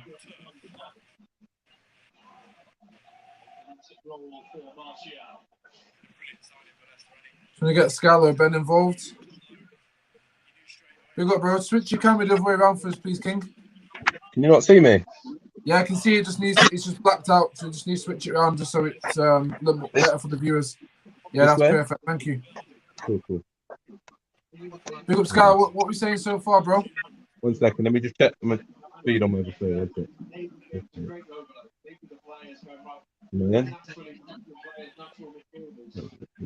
Oh my God. Eric Bailly, 100%. You know what, Klish, yeah? 100% Eric Bailly is dealing with that ball there. He's getting rid of that. Maguire just let it run straight across his body. And this is the thing for me, yeah? Every time we're in semi-finals, quarter-finals, you start seeing defenders not being able to step up, and it's the same too. They're just not good enough. They haven't got a mentality for me. They haven't got a champion mindset. Maguire knows that he's slow. Maguire knows how slow he is. He's always backing off on the ball, whereas Bailly will attack the ball. And Maguire is always stepping back if you notice it. If Maguire knows he's slow, Maguire knows a lot of players know they're slow. They'll adapt their game to make up for the fact that they're slow. I don't see Maguire taking any practice to adapt the game. 100%. Sorry, what? Everyone's backing off. Sorry, Ben. Sorry, Ben. You got a bit of feedback, bro. From the TV. I'm not sure. That sounds better. I think we just speak one at a time, so we're able to hear each other. Yeah, no problem. Go on, Aiden. Carry on, brother. Yeah, I was just saying, there's a lot of players that are slow. Yeah, there's a lot of feedback. I think you have to mute. I think it might be you know, Aiden. Potentially, have a look. But yeah, just whilst Aiden's doing a bit. What are you saying, Ben? I just watched it back again. I think the whole team's to blame for that second one. It's just standoffish. And that's the first goal you kind of let go because you know what I mean. Everybody will make a mistake now, every now and again. But I'm just looking at the reaction from the players, and there's nothing there. There's nothing. Even when, like you said, you've seen the draw at half time. The game's there to be won. Do you know what I mean? If we throw this away again, we've got to be looking at. I think there's already question marks over some of the players' mentality and stuff, but really, I think just the whole setup and everything. And looking at the Arsenal game, they were 3-0 down after half an hour, and I think just before half time, you could see the way they played. It just switch, and they come out the second half, and it's a completely different game. It was all going the other way. But I think West Ham hitting the post once. But he needs to wake it up. That's why I said at half time, get Bruno on. No mucking around. You don't want to wait and see. Get this game won. I feel as if there's a big gap in the midfield. If you look at our final third, there's a big gap there. There's nobody. There's loads of space around. So I think if we get Cavani on and Martial maybe can drop a bit deeper or go on the left and we fill up the midfield a bit more. We said before the game, we talked about how the midfield is going to shape this whole game. And at the moment, we're pretty much non-existent. Yeah, I agree with that, bro. I fully agree with that. Tackle. Let's go, Greenwood.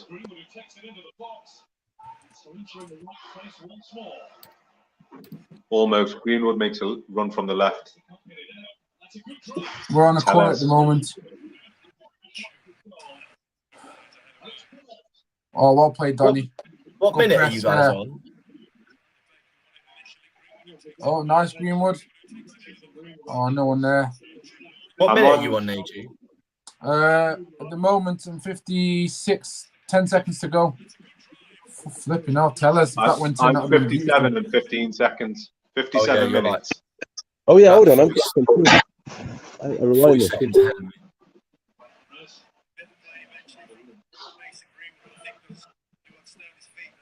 There we go. I think Ben's getting some struggle with his feedback at the moment. So hopefully he can try come back in and come back in. I've just muted everyone's mics just to see. So hopefully we can sort that out for us, please, Ben. That'd be perfect, bro. Right, come on, United, man. We need some subs. I'd love to see Diallo come on as well. Oh, Vardy just missed a sitter. Lucky. We are lucky. Who missed a sitter? Vardy. Vardy. Yeah, this is where we need to step up now. If this goes in, it's game over. This goes in, it's game over. Oh my God. Nutmeg Harry Maguire. Oh no way.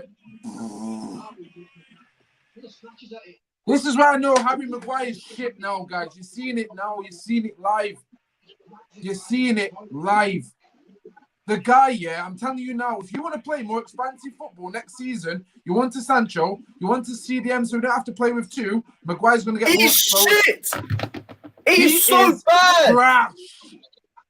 He's not. I'm telling you, any player that hasn't got arthritis in their knees and that can run at more than 2 miles per hour skins this guy. They skin him. Vardy's dribbling like a blimmin' pug and he's dribbled past him. He's meked him. When have you ever seen Vardy dribble? People know Vardy for just running in behind in straight lines. Who opens their legs up? Oh, he's trash, mate. He's trash. Do you know, I'm so fed up. People see one game where the game's slow. Pass it behind him. Play forward. Oh my God. I'll be honest. Is Luke Shaw on the bench? He's on the bench. Yeah. I genuinely would bring on Luke Shaw. Right centre back, brother. I bring him on. I put Lindelof at right centre back. Put Luke Shaw at left centre back. Get Maguire off. I'm telling you, I'm being serious. Every time I see Maguire come up against even to any degree competent dribbler that has a decent amount of pace, he gets skinned. It's happened with Bergwijn. It's happened with Neymar. It happens constantly. He does not know how to position himself so he doesn't get spun on the half turn. He does it all the time. I mean, this is the whole conversation. Lindelof gets up. This is the whole conversation. I mean, we knew this when we bought him. When we bought him for 80 million, we knew this. We knew he can't defend one-on-one. He's great in the air. We thought he'll give you about 4 or 5 goals a season. Great block by Lindelof.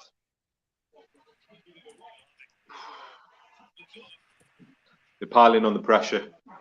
Bergwijn, I mean, I've met him in real life. He's a tiny guy, and he's even skinned Maguire. He's small, you know. Neymar's skinny. He's not. I mean, he's the best dribbler in the world, Neymar. But he's just to get on point I'm making. He's constant.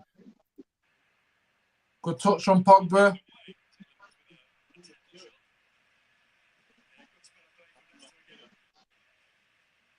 Martial. We've got nothing. No link-up play now. This is the issue. These players aren't that bad. That's the thing that's irritating me. And this is the thing that irritates me. 1 minute they're good, 1 minute they're crap.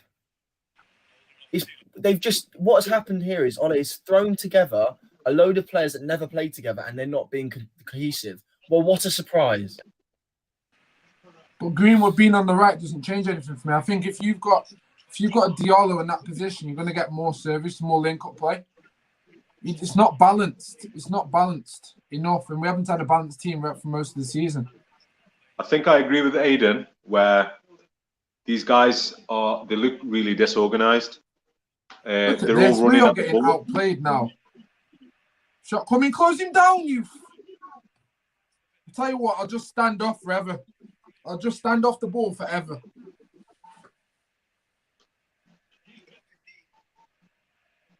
Martial, foul. Free kick.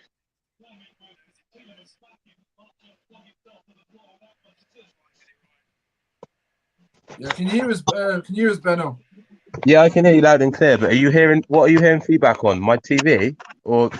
It's just very, very crackly. Put some earphones Follow in, bro. Marshy. Yeah, I'm just headphones in now. How's that? Any better? That's better. Yeah, that's better. That's much better, bro. Yeah. Much better. It's just echo. I used to have it. Yeah, it's good. Yeah, just try not to shuffle around too Yeah, tough. try not shuffling my phone. Yeah, I think I need to get. I know. No, wait. I know what's on. I'll get this. Bruno, Shaw, Cavani coming on. Bruno and Cavani coming on. I'm so wrong for saying we will play better without Bruno. There's absolutely no leadership on the pitch and nobody's direct. So Bruno and Cavani. And Luke Shaw. And Luke Shaw, love that. Some positive substitutions. 62 minutes. And McTominay. Guess who's going to come off? Oh, McTominay. That means Van der Beek has definitely been substituted. What does McTominay offer? What is he doing? Massive. What does McTominay offer? You need a goal and you bring on McTominay. Pogba as well. Oh, wow. Is Pogba's coming off? Are you actually? Yeah, Pogba's coming off. No, Pogba's coming off. Number 6 just went up anyway. Yeah, but to be fair though, we did say Pogba's only fit for 60 minutes a game, so he's probably planned to make the change anyway. Boy, you know what? This just smacks of the Chelsea game last year. This is what happens, Ollie. He tries to be ambitious, it completely fails, then he goes back to his usual culprits, McFred and Shaw. 4 subs. Now, Bruno on, McTominay on, Cavani on, Luke Shaw on. I don't even think Tellez played that bad, to be fair. Luke Shaw, Matic has come off for McTominay, I'm assuming. Is Fred still on the pitch? Yes, yeah, he is. Is somehow still on the pitch. Wow. This guy. McTominay, Fred. Maguire's going to be licking his lips now. Fred is absolutely stealing for a living. Who's Cavani come on for? Van der Beek. Flipping now. Wow. Okay, say no more. What a clueless idiot manager. Oh gosh! Wow, we just got to hope now. Hope and pray. Pogba for Bruno. So basically, now we've gone back to our usual. Again. You need control of the game. You need ball retention, and you switch to McFred and Bruno Fernandes. Let's go. Here's what it is, man. We have to support whoever's on the pitch because these boys are gonna have to get the job done. Yeah, McFred and Fernandes couldn't pass a bloody parcel. They actually are so bad. Well played, Marshy. I'm glad Martial's still on the pitch. McTominay, get to corner. This is just like the Chelsea game last year. Just so you know, guys, this is our lineup at the moment as it stands. Substitutions have been made. We've got Henderson, Bissaka, Lindelof, Maguire, Shaw, Fred, McTominay, Martial, Fernandes, Greenwood, Cavani. Can I say this? I'm saying this on record. Yeah, I'm saying this on record. I'm going to clip this or whatever. Ole is one of the biggest cowards in terms of wait. I've got to give you full screen, bro, when you're making big statements, man. You said you want to clip it, so let's go. Bro, I'm telling you, what I'm fed up with right now is, Ole is being a complete coward. And I'll tell you why. When you're a manager, you need to be able to be adaptable. You need to be able to play multiple systems. I'm not asking you to have completely different systems and completely different formations, but you need to be able to vary your team to a certain degree. This is still a 4-2-3-1, the formation that Ole supposedly prefers, or at the moment that he's sticking with. All he's done is changed about 3 or 4 players, and with that, we're losing 2-1 to Leicester. That should not be happening, especially after 2.5 years, when you should have instilled some degree of competency in the way we play and consistency, most importantly. He changes 3 players. Big changes. You're bringing on Pogba. It's not like you're taking good players off. You're bringing good players on, and this is the way you're performing. And do you know what he does at the end of it? When it stops working, he brings on Fernandez short and goes back to McFred because he reverts to what he knows, because he cannot coach a team outside of what is the obvious, most boring way to play football. And I'm fed up of it. I'm actually so fed up of it. It goes wrong, so he just reverts to the usual crap. And now we're going to rely on individual brilliance. Then it's going to be like, oh, Ole's a genius. He's reverting back to McFred. It's pathetic. I think I do disagree with you on some of them points. I think we can't be second in the league, quarterfinals of the Europa League, and trying to push for the FA Cup if he was completely clueless. Now, if you look at his record against the top six, he hasn't got battered by any team. I know there's been a lot of goalless draws, but and like I said, they score a lot of goals, they create a lot, and they take a lot of shots. So I disagree with you on that. I think Ole, he doesn't seem like the most dynamic manager, but he's done something right to get us in second and pushing for some silverware. Bro, about our standards at Man United with the team we have. Oh, well played, Shaw. Well played. That's not. I know what you're saying. Is in I do respect the fact that he's got us to that degree, but is that seriously the standard we're saying he's second? He might not even finish second. And it looks like Chelsea are going to finish above us. Chelsea still haven't lost the game with Tuchel. I predicted it. Do you remember that, Nagy? I said it on Dom's show. Yeah, you did still. You did. I think Chelsea will finish above us. So we could easily go out of the Europa League. We look like we're going out today and finish third. So that's what I'm saying. I wouldn't use metrics that are subject to change yet. I'd say what you can see consistently on the pitch. I don't think Ole's a clueless manager. I think he has a level of tactics, and I think he's a brilliant manager. But it's just stuff like this. It's like he's not even. He's not even like if he was bringing in people. We're losing to a team. We're losing to a team which have had 2 or 3 days more rest than us. The last game they battered Sheffield 5-0. So I mean, they are in good form. And Leicester, they're in and around the top four. So they've got out. They've got four or five first team players out. Barnes out, Fofana is out. They've got a lot of players out. Maddison. Yeah. Barnes out, Fofana, Maddison. Right, I'm going to look at the injuries. Pereira as well. Justin, Maddison. There, people out. Yeah, can I just say as well, I think Nagy made the point earlier. I feel really sorry for some of these fringe players.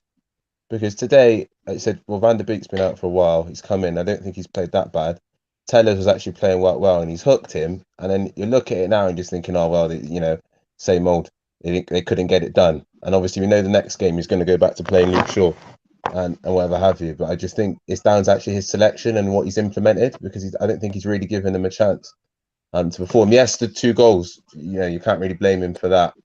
But like Aidan said, he's just gone, I'll put, Cavani back on Bruno, and it'll just work out. Or if it does, it'll look like a genius. And I don't think it's really getting the best out of this squad at all. Because it's almost he kind of just did some mishmash thing rather than play the normal sort of way we played before, and then just replace the individuals within that system. He just totally changed it and then got back to what he's normally done, which I don't really think is fair. Yeah. Yeah, now I just think it's in the God's hands now. It's just whatever happens. It just feels a bit. It's just a bit off. I agree, and I was just say Cengiz under, Harvey Barnes, James Justin, Wes Morgan, Ricardo Pereira, and Maddison. James Maddison all injured. Yeah, that's a good point. And I got feel from the Leicester point of view, even if he'd had some of those players fit today, he'd still be playing pretty much the same lineup. I think it'd just be a slight change of personnel. Where Ole's just gone and, like he did against Chelsea, completely changed the team. Completely changed the team and lineup to something that the players aren't used to, and then expects them to perform. And then it just It's like, but that's the thing for me. It's like, with defensive mistakes, like I see Maguire making a mistake or I see Fred making a mistake. If you know Maguire and Lindelof don't work, why didn't you blood Twanzebe in a few months back? I mean, I know you made a mistake, but we've got 2 centre-backs that are making constant mistakes. Do you know what I mean? So they can't be worse than Twanzebe. And you know what? You know what, Aidan? The other thing is there'll be no repercussions for this either. Whereas, like you said, like I said a minute ago, if this was Bailly or Tellez or Axel or BDB, they'd be gone straight out the team again, and you're just thinking, well, what? But that's what I'm saying. It's like if the argument people want to make is for not playing Tanzibi's mistakes, well, Maguire's made about 3 so far today. Justin says in the comments, guys, says, my point is, why can't you let Van der Beek stay on the pitch and put him in the pivot where you're chasing the game? Exactly. There's also been why the hell are you rugby tackling a man? At least that's what I mean. I mean, at least you add pressure to the team when you do stupid stuff like that. People think you're good with energy. It's about energy. That's it. I'm sick of this energy bullshit, man. It's a mentality. You make small little errors, it adds issues on top of issues on top of issues, which creates pressure, which then makes the team look even more shitter. Basics.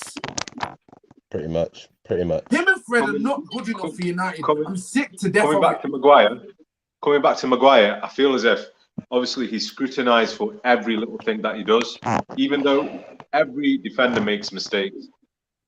Maybe 1, 2, but they do make mistakes. I think he's scrutinised a lot because of his price tag. Now, if he was the same player and he played in the United team and we bought him for 40 million, for example, we wouldn't be as harsh on him. I think we would. Because of his price tag, we are. I think we would. I do understand that his weaknesses, but we knew his weaknesses when we bought him. We all watched him at Leicester. Another thing, we look beyond the good things that he does, his threat in the air, his defensive aerial sort of presence. So we look past a lot of things, and there has been a lot of times this season where he's been absolutely solid. But we do understand his one-on-one gameplay is no good, and that's what we paid for. We can't expect him to be a different player from what we paid for. But now, there's a lot of people out there. There's a lot. Sorry, Ben. There's a lot of people out there that. There's a lot of people out there that would say even Maguire's best strengths, which are his heading, his attacking ability, aerial threat, he's still not been up to scratch in the past 2 seasons. And the manner of his mistakes are of his championship side footballer. Now we've seen Vidic get tumbled by Torres. We go, right, you made a mistake there. You've lost the one-on-one there. But how often does that happen? Very rarely. With Maguire, what we've seen since the end of last season, even with all the greatest clean sheets we had in the top 5 of Europe, was the mistakes that led to big moments. And more or less, 60-70% of them has resulted in a goal. That is the level in which most United fans aren't really comfortable with. And at the same time, it makes it even worse the fact that he was 80 million, the fact that he is a captain. So there is expectation on there, and I don't feel that saying he gets. I'm one of Maguire's biggest. I'm not going to say hater. I don't hate him. I don't know him, but I'm very, very disloyal to the man. I don't respect him. I don't rate him as a footballer. And when he's had his great games, and like then he's just tried to take an 80-yard shot. For what reason? Your name is not Vincent Kompany. It's not the 93rd minute. What are you doing? Yeah. But I look at it and just think like, well. Oh, is he nearly been booked? That's dirty. That was dirty. Is that his second yellow? I swear he's been booked. Who? No. Yeah, for his challenge on Moss. Evans. AG, I was just gonna say, look, this is okay. I was gonna say, this is Maguire in the last 12 I think months. he slipped. He slipped. I've missed out about 4 or 5 of these, but someone sent me this. This is Maguire in the last 4 months, and this considering that I've probably missed out quite a few. Ooh. The positionally on a cross versus Sevilla, he was sleeping. Own goal by tracking Rudiger versus Chelsea. Pulled Luke Shaw to the ground versus Spurs. Skinned by Bergwijn versus Spurs. Slept on a cross versus Leipzig. Nutmegged by Stanislas versus Bournemouth. Outmuscled in the box versus Bruges, where he had to cover. Skinned by Yarmolenko versus West Ham. And now he's been skinned by Vardy. And that's all in the same last 12 things. months. Aidan, it's the same things. It's the same things, Aidan. You're not the only one saying it. It's the same thing. It's sleeping on crosses, being not reactionary, and being skinned 1v1. And the thing is, I understand if people saying he's slow, but Fernandinho is slow. He's very slow. But what does he do? He positions himself so he doesn't get to the positions where he's having to chase people. And that's the thing with Maguire. Yeah. It's like, even if Maguire has weaknesses, then why? Fred. Again. Fred. Oh my God, what is that? So shit. Again, now we're playing McFred. Like, why is he reverted back to McFred? We're chasing the game. That's the thing. Aidan, coming back to your point about Maguire on corners, you can put that down to the coaching as well, because What we play zonal marking on corners, and we shouldn't be doing that. Maguire should be marking the big guy there. Fucking hell. Bro, I completely agree. Like you said, Maguire is such an aerial presence. He's not even being. That's the thing with Maguire. Ole isn't even allowing Maguire to use his strengths. Do you know what I mean? Like, versus Van Dijk with that De Gea thing. Ole should have said to Maguire, look, Maguire weighs about almost 100 kilograms. He's 6 foot whatever. He should say, go up against him. But again, it's not helping Maguire because Ole's not playing the right centre-back next to him. And 2, Ole's zonally marking. So like you said, we want to criticise Maguire, but Ole's not helping him, is he? He's not McTominay, okay. No, I agree with you there. Like, I'm just agreeing with what you say, bro. It's like they're not helping Maguire, right? I'm just looking at this now. I'm going to have to put this one on Ole because someone made the point about Pogba not being able to play a full game. Oh, Jesus. Oh, fuck it. Yeah. I don't even want to swear on it. What happened? I'm not 40 seconds behind. Who gets the free kick away, though, guys? Again. Bro, I'm putting this. No, this is on Ole. Like I was about to say, this is on Ole. Because he should have gone with the strongest team from the beginning. This is on the manager. I'm sorry. I am sick to death of Scott McTominay playing on this pitch. And he's still ever giving free kicks away. Me and EJ were saying right even before the game started. McTominay forever giving free kicks away pointlessly, and we're conceding from him. McTominay is shit. Fred, shit. And I'm fully agreeing with Ben, where he's fully 100% saying is genuinely the manager. This is on the manager. How on earth can you play these people 24/7 and not see these basic errors? This is Ole's fault. Do you know what? This is literally Ole's fault.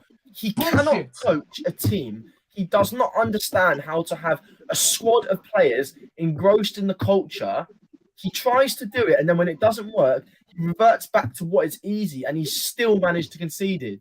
You've brought on a defensive left back, you've turned to McFred, and you've brought a tenacious midfielder, and you still managed to concede. That is completely, it doesn't make sense. And now we've got nothing. There's nothing. If Ole chased the game, if Ole brought on Cavani and brought on like an extra attacking fullback, I could understand that. I'd say, okay, Ole, at least you went for the game. He hasn't even done that. Why on earth would you sub Donny van der Beek off? He hasn't even gone attacking, so that's why I can't even say, oh, Ole's gone attacking, so I can understand, like, this is like 80th minute, he brings on some attacking players to say, I can understand that, Ole, it's a shame, but it is what it is. He's gone defensive, and we still managed to... Exactly that, bro. We were literally just... The obvious choice, and it would have been the obvious choice, was to bring Eric Bailly on and take off Lindelof or Maguire. Not because they're underperforming, but for the simple fact that we can push higher with the players we've got. Then you can leave Van der Beek in the pivot. Then you can potentially put Pogba there or Twanzebe. You can do those things which allow us to push up higher up the pitch to go and get the goal. You bring McTominay on, and this bullshit happens. We leave it with the same. It's the same setup also that we go into Premier League games with. Yeah. I think we talked about this at half time, and I mentioned that I think we need more width. We haven't had any width since they've made the changes at all. We're still in a 4-2-3-1, but we've had nothing coming up from the sides. That's been our problem. You can't feed Cavani. You need to feed that man for him to score goals. Now, he's been isolated since he's come on. He hasn't even had a touch. I think you have to put it down to the manager. It's his mistake by playing this diamond in the middle, and once it didn't work, he hasn't done anything to sort of fix that, and I think it has to be his fault. It's just down to quality, lads. It's just down to quality on the pitch. It's like Nate's saying, energy and stuff. It's down to quality. We have the quality. I think we have the quality. I mean, we've seen the same 11 that's on the pitch destroy teams in the last 12 months, but it looks like they're lost. Yeah, they just give us. But I mean, we're still lacking quality in certain areas, and just look in the midfield. It's not there. You know what pisses me off, boys, and I'll be 100% honest. Why on earth Ole has the guts to to play Lindelof when he's 50% with back injury, Rashford through two 90-minute games, Yeah, but he and still play and leave Pogba off for 60 minutes in a must-win game. He did say in his press conference that Pogba won't be able to play a full 90 minutes at all. He's just returned from injury, and so has Van de Beek. But he does that with. He just played Rashford, mate. He does it with Rashford. He does it with Rashford. Like I would understand what you're saying, but he literally just played Rashford. He brought Rashford on versus Real Sociedad. He's a very hypocritical manager. Yeah.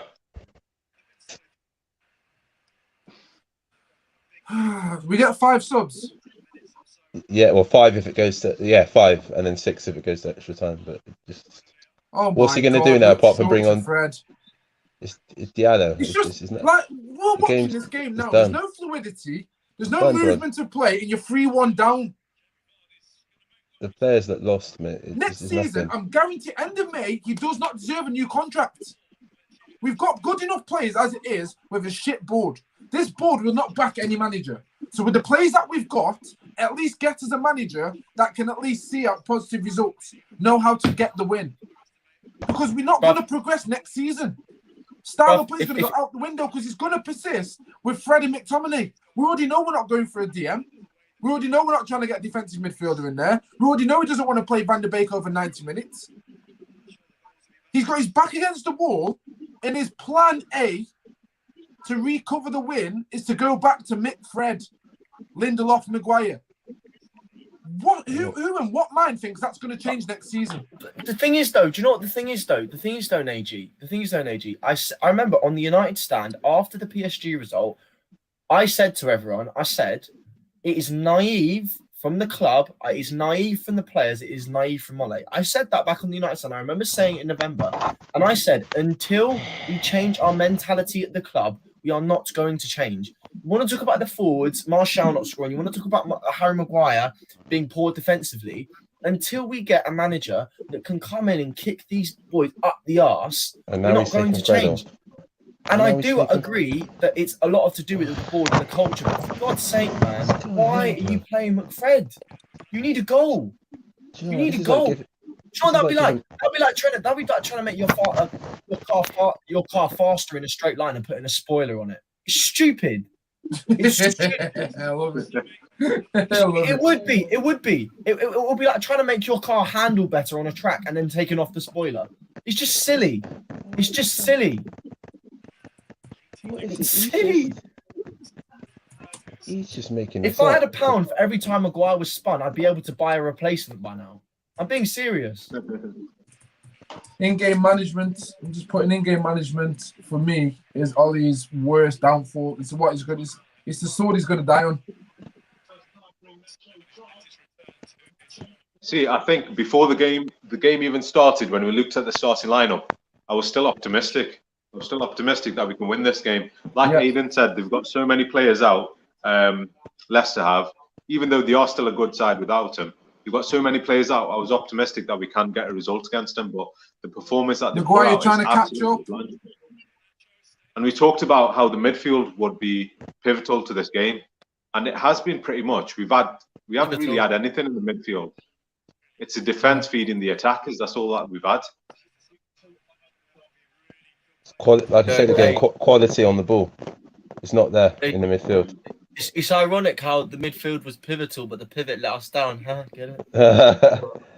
But I'm actually so bored at this point with this game, man. I'm actually like, oh my. Do you know what the man for you is, yeah? Like, I just want to be happy supporting this club, man. Good God. I remember the first season I started watching every single match and I never missed a game. I think I was 11 and it was 13-14. The first season. You're making me feel old. You make me feel old. The thing is, though, that's the first season we finished 7th, bro. As Moyes. Obviously, I've been listening to Man United on like 5 Live and stuff. See, I'm looking at McTominay there in the pitch, and I'm just saying. That's how I started as well. 5 Live. That's normally trust me, bro. That 5 Live before we had Sky TV. Trust me, 5, bro. Mate, I used to come back from football practice from my job at work. 5 Live on Saturdays. Bruv, listen to 5 Live. That was the one. Saturday afternoons. I'm gonna shout out to you guys in the comments, man. So what does Cavani provide in this game? Done nothing since he's come on, but he's not gonna get no service with that around him. If you think about it.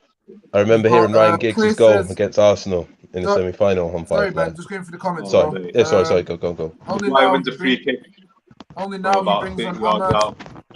Oh my God, Maguire just tried to Maradona turn. What a donkey. If this goes in, we just got to pray for miracle. Absolute bullshit. Miracle. Back six with Mick Fred. Go on, Bruno! Oh, good effort. Good effort. Good effort. Yeah, this is embarrassing. Rob, you know, we play well, the winner plays Southampton. Oh my days. No, that's adding to more. We literally I'm telling you, Ole's decision to sub off the players he did could end up Man City winning a quad. And I'm being serious here. Ole not making the right substitutions and being able to win this game could end up in Man City winning a quad. It's that bad. It's that bad. Yeah. I mean, that's got nothing to do with. I know, but it's just even it's got nothing to. It's just another thing to add. It's just I don't know. Yeah.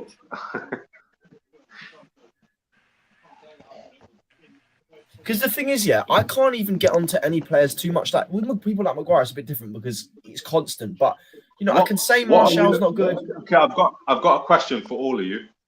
What are you annoyed at the most? Are you annoyed at we won't win the FA Cup, or are you annoyed at the way we're actually performing? Like it's both.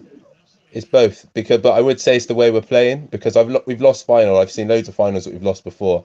And it's gone down to last minute or other things. We've been outclassed with a bit of quality. But today, again, most of these players were here last season. You've got to be thinking, right, this is my chance. You want to go out and win the game from the first minute. Yeah.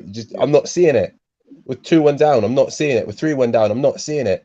Even like as me as a player inside, I've played. I said, you know what? Fuck the manager saying I'm going to go win this game for myself because I've got my own pride. Do you know? Yeah. But if we lost this, but Ole brought on Cavani, he maybe took off a centre back and he went to maybe a back three with three fullbacks. And maybe said, Telles and Shaw go forward. Cavani, go on. And he waited to the 80th minute to do it. I could say, yeah, we lost, but at least we went for it. But we haven't even gone for it. Do you know what I mean? And look, players are just giving the ball away again. It's just silly things. Silly mistake. Look, they're just. What is going on?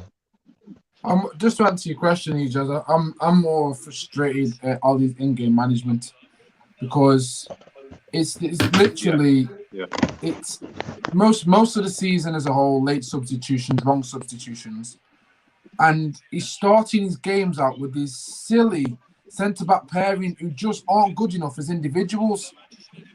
And because they're not good enough as individuals, he's protecting them, bubble wrapping them 24/7. The fact that he didn't even go get Moise Caicedo for whatever reason frightens the shit out of me for next season.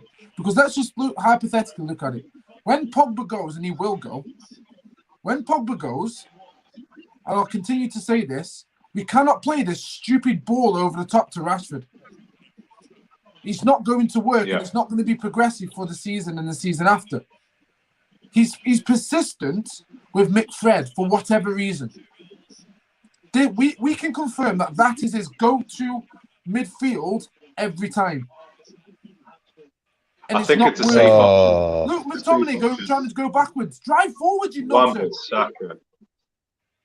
But every time I'm looking at this, I'm thinking next season, with a board that's not going to back the manager, what are we realistically expecting? We have turned into an Arsenal. People haven't really seen that yet, but right now we have turned into an Arsenal. Yeah, but even with that, bro, I know what you're saying. We've turned into an Arsenal, but we've got far better players than Arsenal.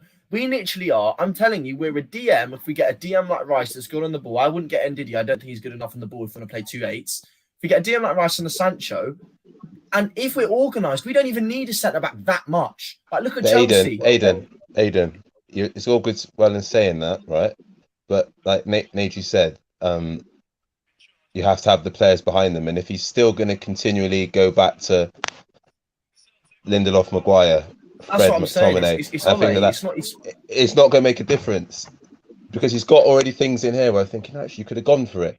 Or maybe, actually, rather than make the subs that you did, leave Van der Beek on the pitch, bring Bruno on, go a bit attacking. If it doesn't work, then at least we've gone for it. Yeah, No, any it's just manager with this. Go on, Ija, sorry. Yeah, what Aiden is saying here, he's saying if we get a better CDM, someone who can actually do the job, obviously they'll have less. The centre backs won't need to be as good, and they can get away with it. With us having Fred. But look at what we're playing against, though. That's not what I'm saying. Look at what we're playing against. Look at what we're playing against. I was going to say that that even if you want to say that we haven't got the players, we're only 3 players really away from having a close to complete squad. I think we are. We're only 3 and maybe 2 substitutions. If we're that close, we should not be this far off. If you're 3 players away from having a title, competing 11, you should be winning FA Cups and you should be getting to Europa League finals. The next step from that is then winning the Premier League and Champions League. But we're not even winning FA Cups and Europa Leagues. We're not even getting to the finals. And this squad, I'm telling you, Tuchel saw the fact that Chelsea don't have a lone 6, they don't have a proper CB, and they don't have a 9, and he fixed every single one of those issues by going to 5 at the back and organising the team. Sometimes you just need a manager to Scott McTominay, piss off! Get out my team, bro! And Aiden, the other thing is there's accountability.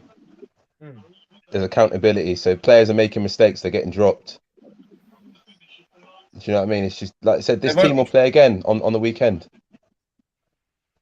But when's our next game? I still think you have to give Tuchel at least 12 months to see what he can do. I mean, if he goes on, if their form dips now for the next 2-3 months, then everyone's tune is going to change. He's already achieved more than Ole has. Realistically, in the Champions League, he's already achieved more than Ole has in the Champions League. And if he finishes above me, he also would have. If you look statistically, I think Chelsea are going to finish above us. I said it at the start, as soon as Tuchel came in. I said it on the first. Oh, come on. What? McTominay, I've been pushing McTominay. It's just awful. It's just that from Maguire. Again, where's the intensity? Just give the ball away. But this is what I'm trying to say. This is what I'm talking about. That mindset. These players don't have the mentality. And fans are sleeping on how strong a mentality is when you're playing a game. Look, his head's already gone. Jogging with the ball, 93 minutes. His head's already gone. Look at him. It's shit. This is what I'm talking. And then they'll just play again next week. Lindelof, Maguire, Bingham. Get rid. I cannot believe my Twitter the other day. Someone was trying to say, "Oh, well, we won't need centre backs now just because we're looking like we're playing much better football." Because the centre backs are doing well. I'm saying, are you stupid? You're gonna look at AC Milan and West Ham and go, everything's solved. Have our fan base really gone that short-sighted now because they've seen a bit of potential? Any player can have a shit game. Bear in mind, any player can have a great game as well.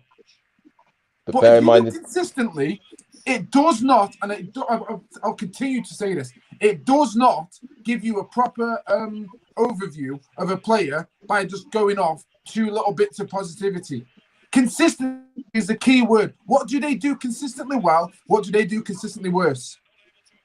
Maguire does not have the mentality to lead this team and be on the pitch. He doesn't filter in his subconscious. It's not in his psyche. No, okay, I'm going to have to take a minute, honestly. Leiji, I'll be back in 1 second. I'm going to get really pissed off. No, I don't blame him. The guy is genuinely... The guy's been relegated 4 times. He thinks he's better than he is. When we're going through a shit show, and it's time for him to step up in press conferences, he's there saying the standard lines that the club give you.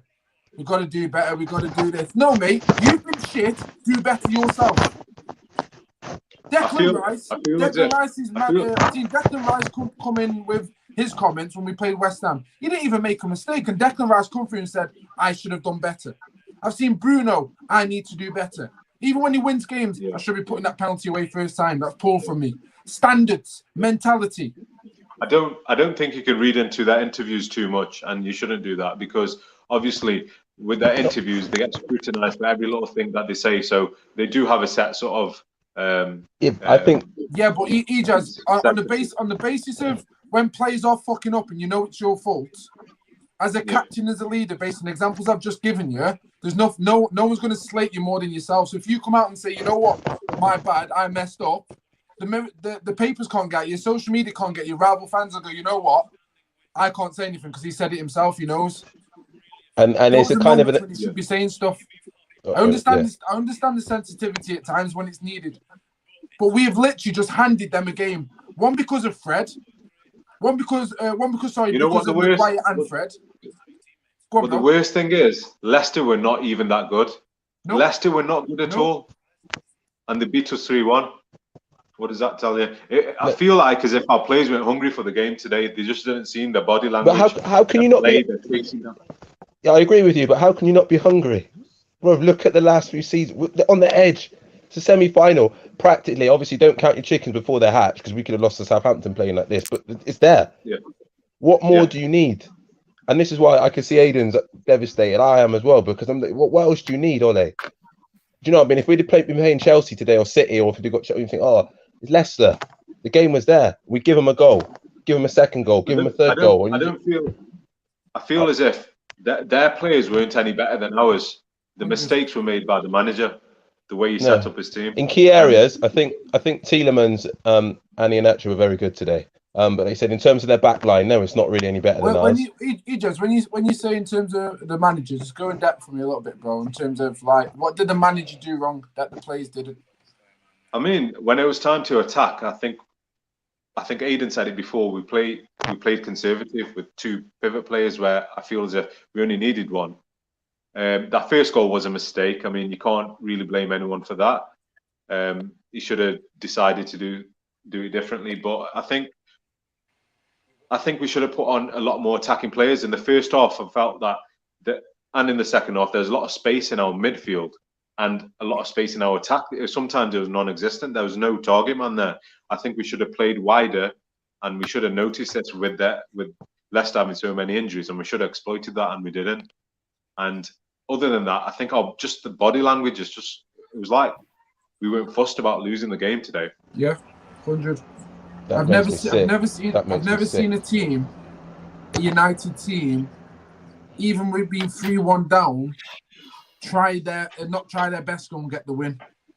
That is how far we've fallen, and I'm sorry, that comes from the manager. He's made it acceptable that Fred and McTominay, Lindelof and Maguire play to go and get results, and because they don't have the charisma, the tenacity, the technical ability, the ferociousness to go and actually grab the ball and just go and put it in the net and help the team. Those type of players, they don't have it.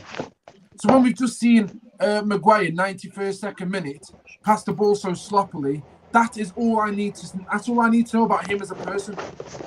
There is a mentality attached to everything a person does. There is a mentality attached to everything a person does. And if you're gonna play for this team, then better know you need to step up, because this is our future. Just put this in your head. Fred McTominay, because there's no Van der Beek playing, let's be honest, and there's no Paul Pogba. Fred McTominay and Bruno Fernandes is going to be your midfield for next season. Yeah, you're going to have potentially a Maguire and another centre-back. Is that centre-back going to have the attributes, which I don't think is fair to the player coming in, because he should not be coming in to make another centre-back better. He should be coming in on his own merits. I make this team better, not one player. So he's clearly trying to build a defence around Maguire and then a Fred in midfield. Next season, what on earth are we going to be playing football for? Next season will be the drop of we are Arsenal. And I don't mean Arsenal in terms of playing style. I don't mean Arsenal in terms of the manner in which we're not getting results. I mean, as a club, this board has got us to being an Arsenal. We'll get rid of your best players. You'll sell them, and you won't build on top of your 11. What we'll do, we'll take a percentage out of the way. So if Pogba goes for 50 million, we'll give you 25 million of it. And then you'll put 25 million onto your second or third choice midfielder, because your first choice won't want to be here. Then Bruno's thinking, forget this, I'm gone. Laters. So Bruno's off and gone again. We get some money in. Who gets the money? Glazers. What does the new manager get in, or even Ollie? 15 mil of it. Then everyone be going, oh my God, I wish I had Lingard back. Then you can see the levels of where we're going. This board, Glazers, Woodward, Matt Judge, they are happy with what's going on right now. Don't let it fool that's you. why you got happy. to understand that Darren Fletcher's been brought in. He might be I don't know what the job of the technical director is. I got a dip, Nagy. I got to go to a show, but I've loved coming on. Guys. I've got to go on. Yeah, I appreciate you, Aidan, man. I've loved coming on, guys. I'll come on the next watch along. Really nice to meet you guys. Nagy, send me everyone's Twitter so I can get them onto it. I'd love to come on the watch along, guys. Keep the wicked, man. I'll show you next game, bro. Thanks very much, lads. See ya. Thank you for your time, bro. Sorry, yeah. So the director's job is ultimately to deal with player transfers in terms of getting them to want to come to the club, having the conversation. So instead of flipping Ed Woodward walking off the plane and saying this is how much we'll give you, you'll get Darren Fletcher saying this is our DNA, this is where we want to go. We think you're suitable and fit enough from a footballing perspective to do this. Then it'll be a case of, are you happy? Cool, right? We'll sort out your wages with Ed Woodward. That's ultimately it. This is what we're talking about. We've brought in Darren Fletcher as technical director. We've appointed John Manutd to director of football, and these guys have a history with United. Darren Fletcher, we know what he's won with us, and John Manutd, he's been at the club since 2013 that I've read, and he was at Everton before, and he used to sort of develop the youth team. So I understand that they're getting a bit closer to what they want to achieve, but ultimately the Glazers are always going to be the winners. They've sold a lot of the club already, and it's just a money-making scheme for them. It is business, but we can't blame them for everything that's happening on the pitch. Yeah, it does. I agree with that. Sort of 100%, connect to everything, 100%. but we can't blame them for everything. I think today for me, Ollie got it completely wrong. Our team is more than good enough to turn this Leicester side over, and we hadn't done that today. And Leicester weren't even that good. They just defended well, and we should have done that. They isolated our defenders, and we shouldn't have let them do that. A couple of mistakes, and it's game over, and we're out of the cup. Ben, what are your thoughts on the game so far, King? Well, I'm devastated because I look at how we went out last season, and I'm thinking forward now to the Europa League, and I'm thinking the same thing's going to happen again. Because this should be. I remember when we went out to Dortmund in '97, in the Champions League semi, and it was like that was heartbreaking because we created so much chances with shots off the line, and I think it took us another 2 seasons then we actually won the Champions League. But you could see the progression there, and it was just down to we didn't have the experience and the players. But with this, we're doing it to ourselves. And the thing that is really just getting at me, there's no repercussions for any of these players. Yeah. Because they're making these mistakes, and they say they'll come out after the matches, and he's just kind of making excuses. And you could see it on Ferg. I don't even like to go on about Fergie anymore because he's not here anymore. But you could see it on his face after certain games or certain players' faces, and you're thinking actually he doesn't really even have to say anything in the press conference, or it's not a case where he has to come out and bury someone because you can't really do that. But you know what the standards are. And I think it's just by enabling these things to keep happening, and then by the actions he's doing on the pitch, he's sending out a subconscious message to us as fans, the media, the players on the pitch, the ones who aren't playing and the ones who are, that it's okay. And I said you can't play a player like Van der Beek or somebody else and then completely change the system and then go back to what you were doing before and then not give them the chance. It's not right. Right. I think the main issue going forward, brother. I think he's handicapping. He's handicapping. I think. Nate, before you begin, I'm gonna shoot off. My food is waiting for me, nice and warm. Yes. I feel gutted about the game. 100%. I mean, that's it, man. Nice to meet you, Ben and Nate. I'll Nice catch you on the next one. Yeah, we'll definitely be there, man. Guys, just before you just go, just make sure you go and follow him. I'll remove this out of the way for you. There we go, guys. United Ledger on Twitter. Go and support the guy. You will see a lot more of Ejaz on follow-ups, previews and stuff like that, man. So we're going to bring some more heat and content towards your way. So go show some love and support. And Ejaz, thank you so much for coming on, my guy. We will keep in touch. Thank you, no problem. Blessings, brother. Safe. And just to finish off before you go on to your point, like I said, Southampton are in the final semis, Leicester in the semis. They don't have any better squads than what we've had. And I think people get lulled into this false sense of security when we're playing these games against teams that are playing a certain way. When they're sitting back, they're not really challenging us, in behind or anything else like that. And they're going, oh yeah, but Lindelof is good now. Maguire's good. Oh, we don't need anything. Oh yeah, Henderson's doing fine. Bullshit. And I don't think Henderson had a bad game today. It's not his fault for anything, but it's okay. And then when we come up a game where we're really tested in those areas, we fail. And then all of a sudden, I was like, oh, we need to do something. It's like, no, we always needed to do something. Yeah. And it's down to the manager. It's down to the manager, really. This is my point. This is what I was going to get to, because I'm just going to read the comment out quickly. Jerome, big up yourself, my king. That's my cousin right there, man. Make sure you go subscribe if you are new. Make sure you like the video as well. I know we've not got the result we wanted today, but it is all Manchester United. So win, lose or draw, we have to talk about these things, man. So make sure you go and do that good stuff. And make sure also you go and big up the sponsors, duppyuk.com. Go and check out the clothing line on there, man. Some retro 90s gear with a lot more things to come as well. We will also be having a Fun and Fuckeries United shirt done for us as well, which I will be doing a few giveaways for. But back onto the game. This is the point. Ole Gunnar Solskjaer, and I'm watching him right now. I mean, I can't even look at the guy. Are you on red button? No, I'm just still on the BBC iPlayer. What I'm noticing at this moment in time is that moving forward, this is what we're gonna get. You've got to stick in your brain that Ollie chose to go with McFred, same stupid donkey back twos, and he's got and taken off a Pogba and a Van der Beek. He is happy with what he is doing. I am no longer happy with it.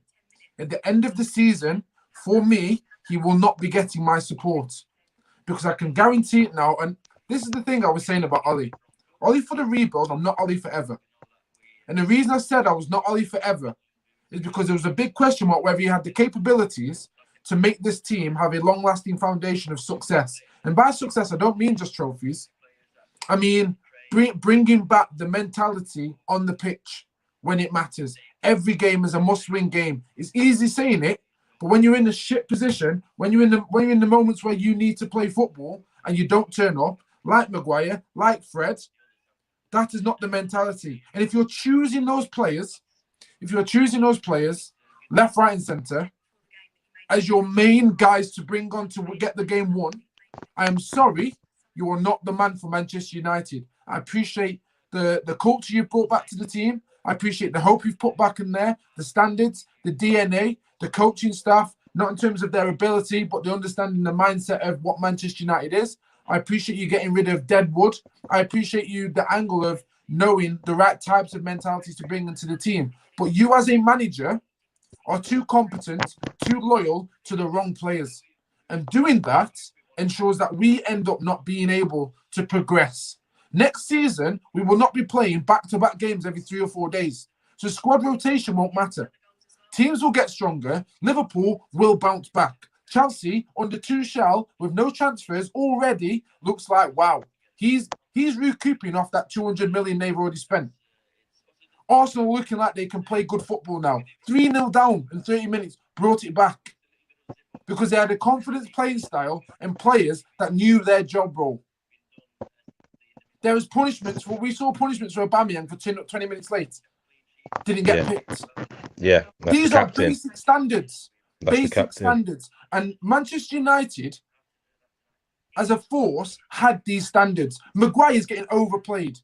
Lindelof overplayed. McTominay is at 29, 30 games a season already. More than Van der Beek's 2 starts in the Premier League. It's too often he's too loyal to these wrong players. And if this is what, and I'll be honest, if this is what Ollie wants to do as a man, cool, stand by your sword. But this is the sword that's going to kill him. And the hardest thing about it is, Ollie has the potential and the capabilities to make these small changes. He needs to bin off his coaching staff and start again. Will he do it? Realistically, no, because he's already just brought them in for a season. So we can honestly now say, next season, this is what we're going to be playing with. Next season, the coaching staff isn't going to change. So this style, what you see today, with these same players and that same stupid spine, are still going to be playing. So is he the man for next season? 100% no, he's not. We needed creativity from the width. We didn't have it. He left Greenwood on. You'd bring on Diallo. If you're bringing in Cavani, you know he needs service. He's not getting it. Why on earth would you take off Pogba and Van der Beek? And I don't want to hear about Pogba's only deserving 60 minutes just because he said it in a press conference. Lindelof's been playing right back when he could have played Twanzebe with 50% of a back. He played centre back with 50% of a back injured. Rashford, in and out of games. 90 minutes twice in a row with a bad back. So what, Pogba's special now? Or is it a case of, we know Pogba's going, so we can't risk him? Maybe that's his angle. Because that's the only logical thing I can think of for him not to play. And if that is the case, what are we going to do next season without no Pogba? Can I make a point? Stupid people want Martial to be sold. What are you going to do with no Martial? No link-up play. We are in... Oh, sorry, man. I will let you jump in, bro. We are in Arsenal. We have turned into Arsenal mentality. Top 4 in trophies. It's not good enough. Ben, go for it, bro. I feel as well, right? When we say, oh, we want these fringe players to get a bit of game time, this isn't what I'm talking about. Because I think in games, for example, like last week, where the game, you know, we've got the result in the bag, or the game's coasting, and you're thinking, right, here's a game where you can chuck like Diallo in, or give X player a bit of minutes. That's the time, but he doesn't do it. And then all of a sudden, out of nowhere, put Van der Beek in the team, put someone else in the team, but it's not the team as what we would come to expect. It's like a completely different thing. And again, like I said, I think it's unfair because you can't do. Go on, bro. Sorry. Go on. No. Yeah, because I was half watching the BBC BBC as well. You can't expect players to play or come in and just turn it on like a tap, and then we're getting to a point of this part of the season where he said, "Oh yeah, but he's overran Bruno, he's overran this." When there's times when he could have already brought him out. Yeah. And it's the same thing, bro. Like we were looking back last season, Maguire, like in the semi-final against Sevilla, he's making that mistake. But if the players are making the mistakes and we're going out of the competitions in the same way, at the end of the day, it's costing us games and trophies. That's got to lie with the manager. And he came out the other day, I think it was after the Milan game, and he was saying, "Oh, trophies doesn't hide the problems that go in the background," or something like that. And he's like basically saying it wasn't the be-all and end-all. And I'm thinking, but how can you say that when you're getting knocked out of semi-finals or quarter-finals? If you get into finals and losing on penalties or something like that, you know, by the odd goal, then maybe, but we're not even getting there. There's so many factors and so many issues. I think that's the issue at the moment. There are so many factors and so many issues within this team. But I think ultimately, when you look at it, even though he's right, he's got a point, because he has got a point. When it comes to the league anyway, points are going to tell you whether you've improved from last season, because the consistent factors are you playing the same teams, bar 3, people who get relegated and promoted. You've still got the same chance to go and get the same points. Ultimately, points-wise, you can look at it and still not get a trophy. When Liverpool won their Champions League, they were the worst team in their group stages to ever actually grace the fact that they won the Champions League. You know, Tottenham had an amazing performance against Ajax, which no one really expected. Football can come down to those factors, whereas the league, you can have a few odd games where it'll go against you and you think, oh, Sheffield played really well, Brighton played really well. But then there'll be other games where you get results which will swing your way, which you shouldn't have had against a City or Liverpool, whatever. So it kind of evens out, whereas in the Cup, it's cutthroat. It's on the day, perform way out. So there is a bit of progression when it comes to the points and stuff. And I know we're upset. I know we're frustrated. But the reason we're frustrated, people really need to understand the reason we are frustrated, guys, is because it's the same shit. And when it goes great, it still doesn't look great. You got to remember that. Just because we get the results, I know this is people who are result people, just because we get the results out there doesn't take away the incompetencies of the centre-backs in the midfield. It doesn't take it away. But the results and these clean sheet stats are letting you just cover up the issues, which how can you improve if you're not even focused on tackling the issues? You're not having honest, open conversations with yourself and other United fans about it. It's not good enough.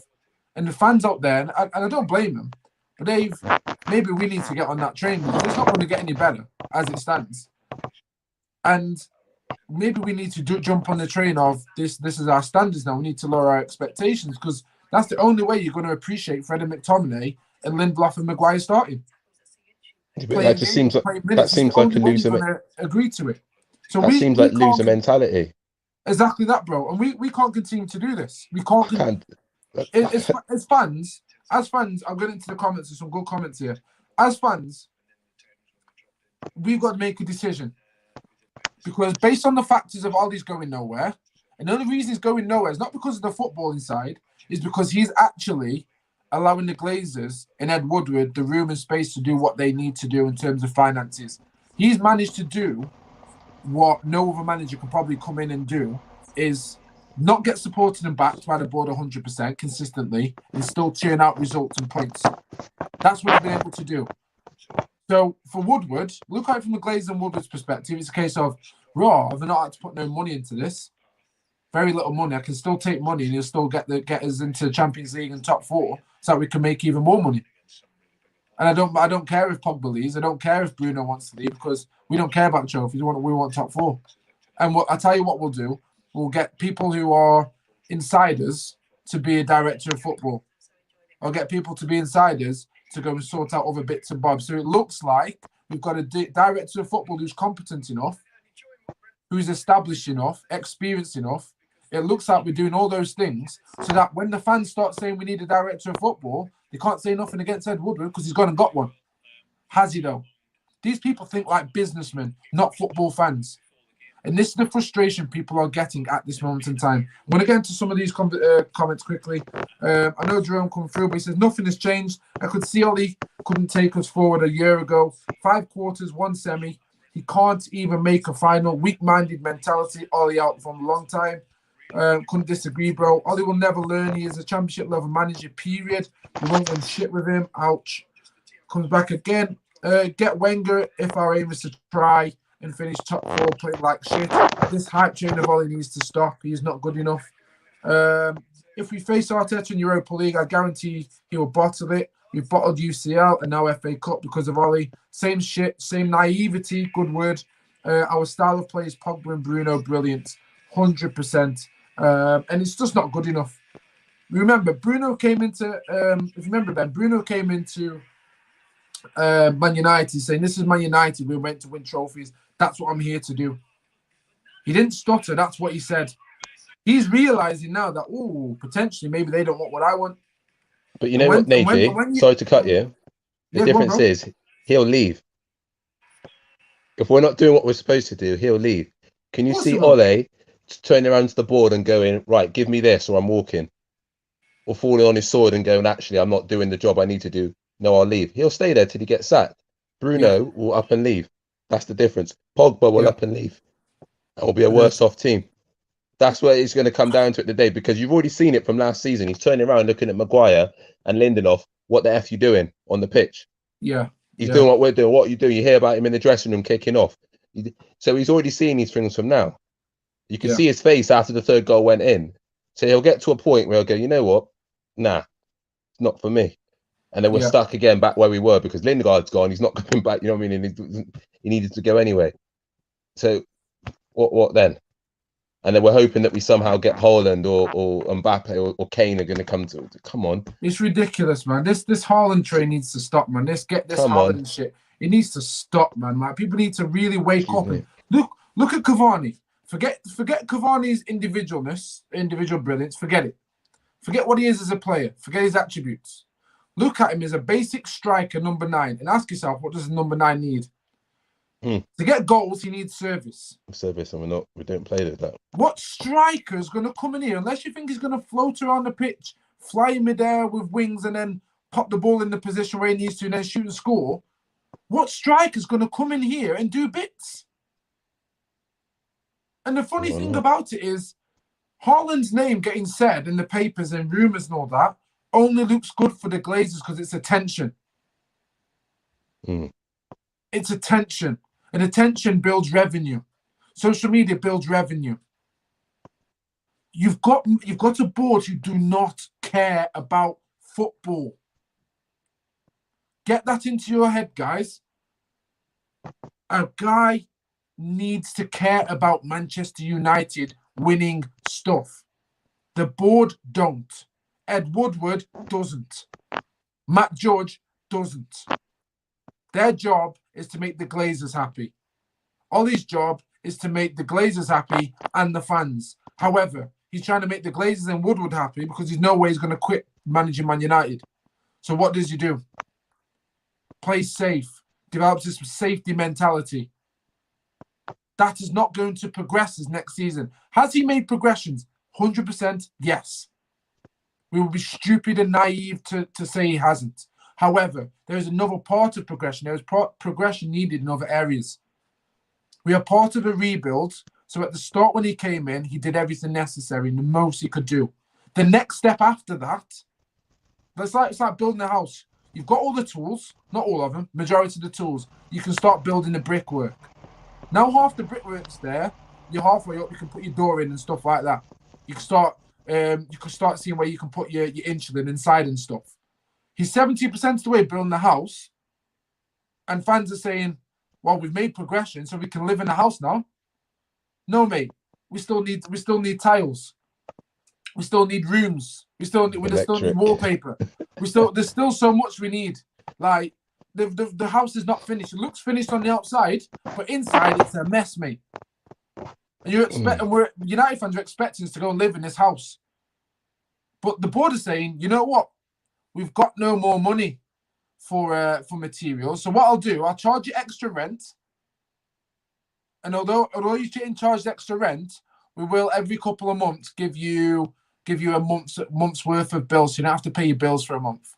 And all this like, are you taking a piss?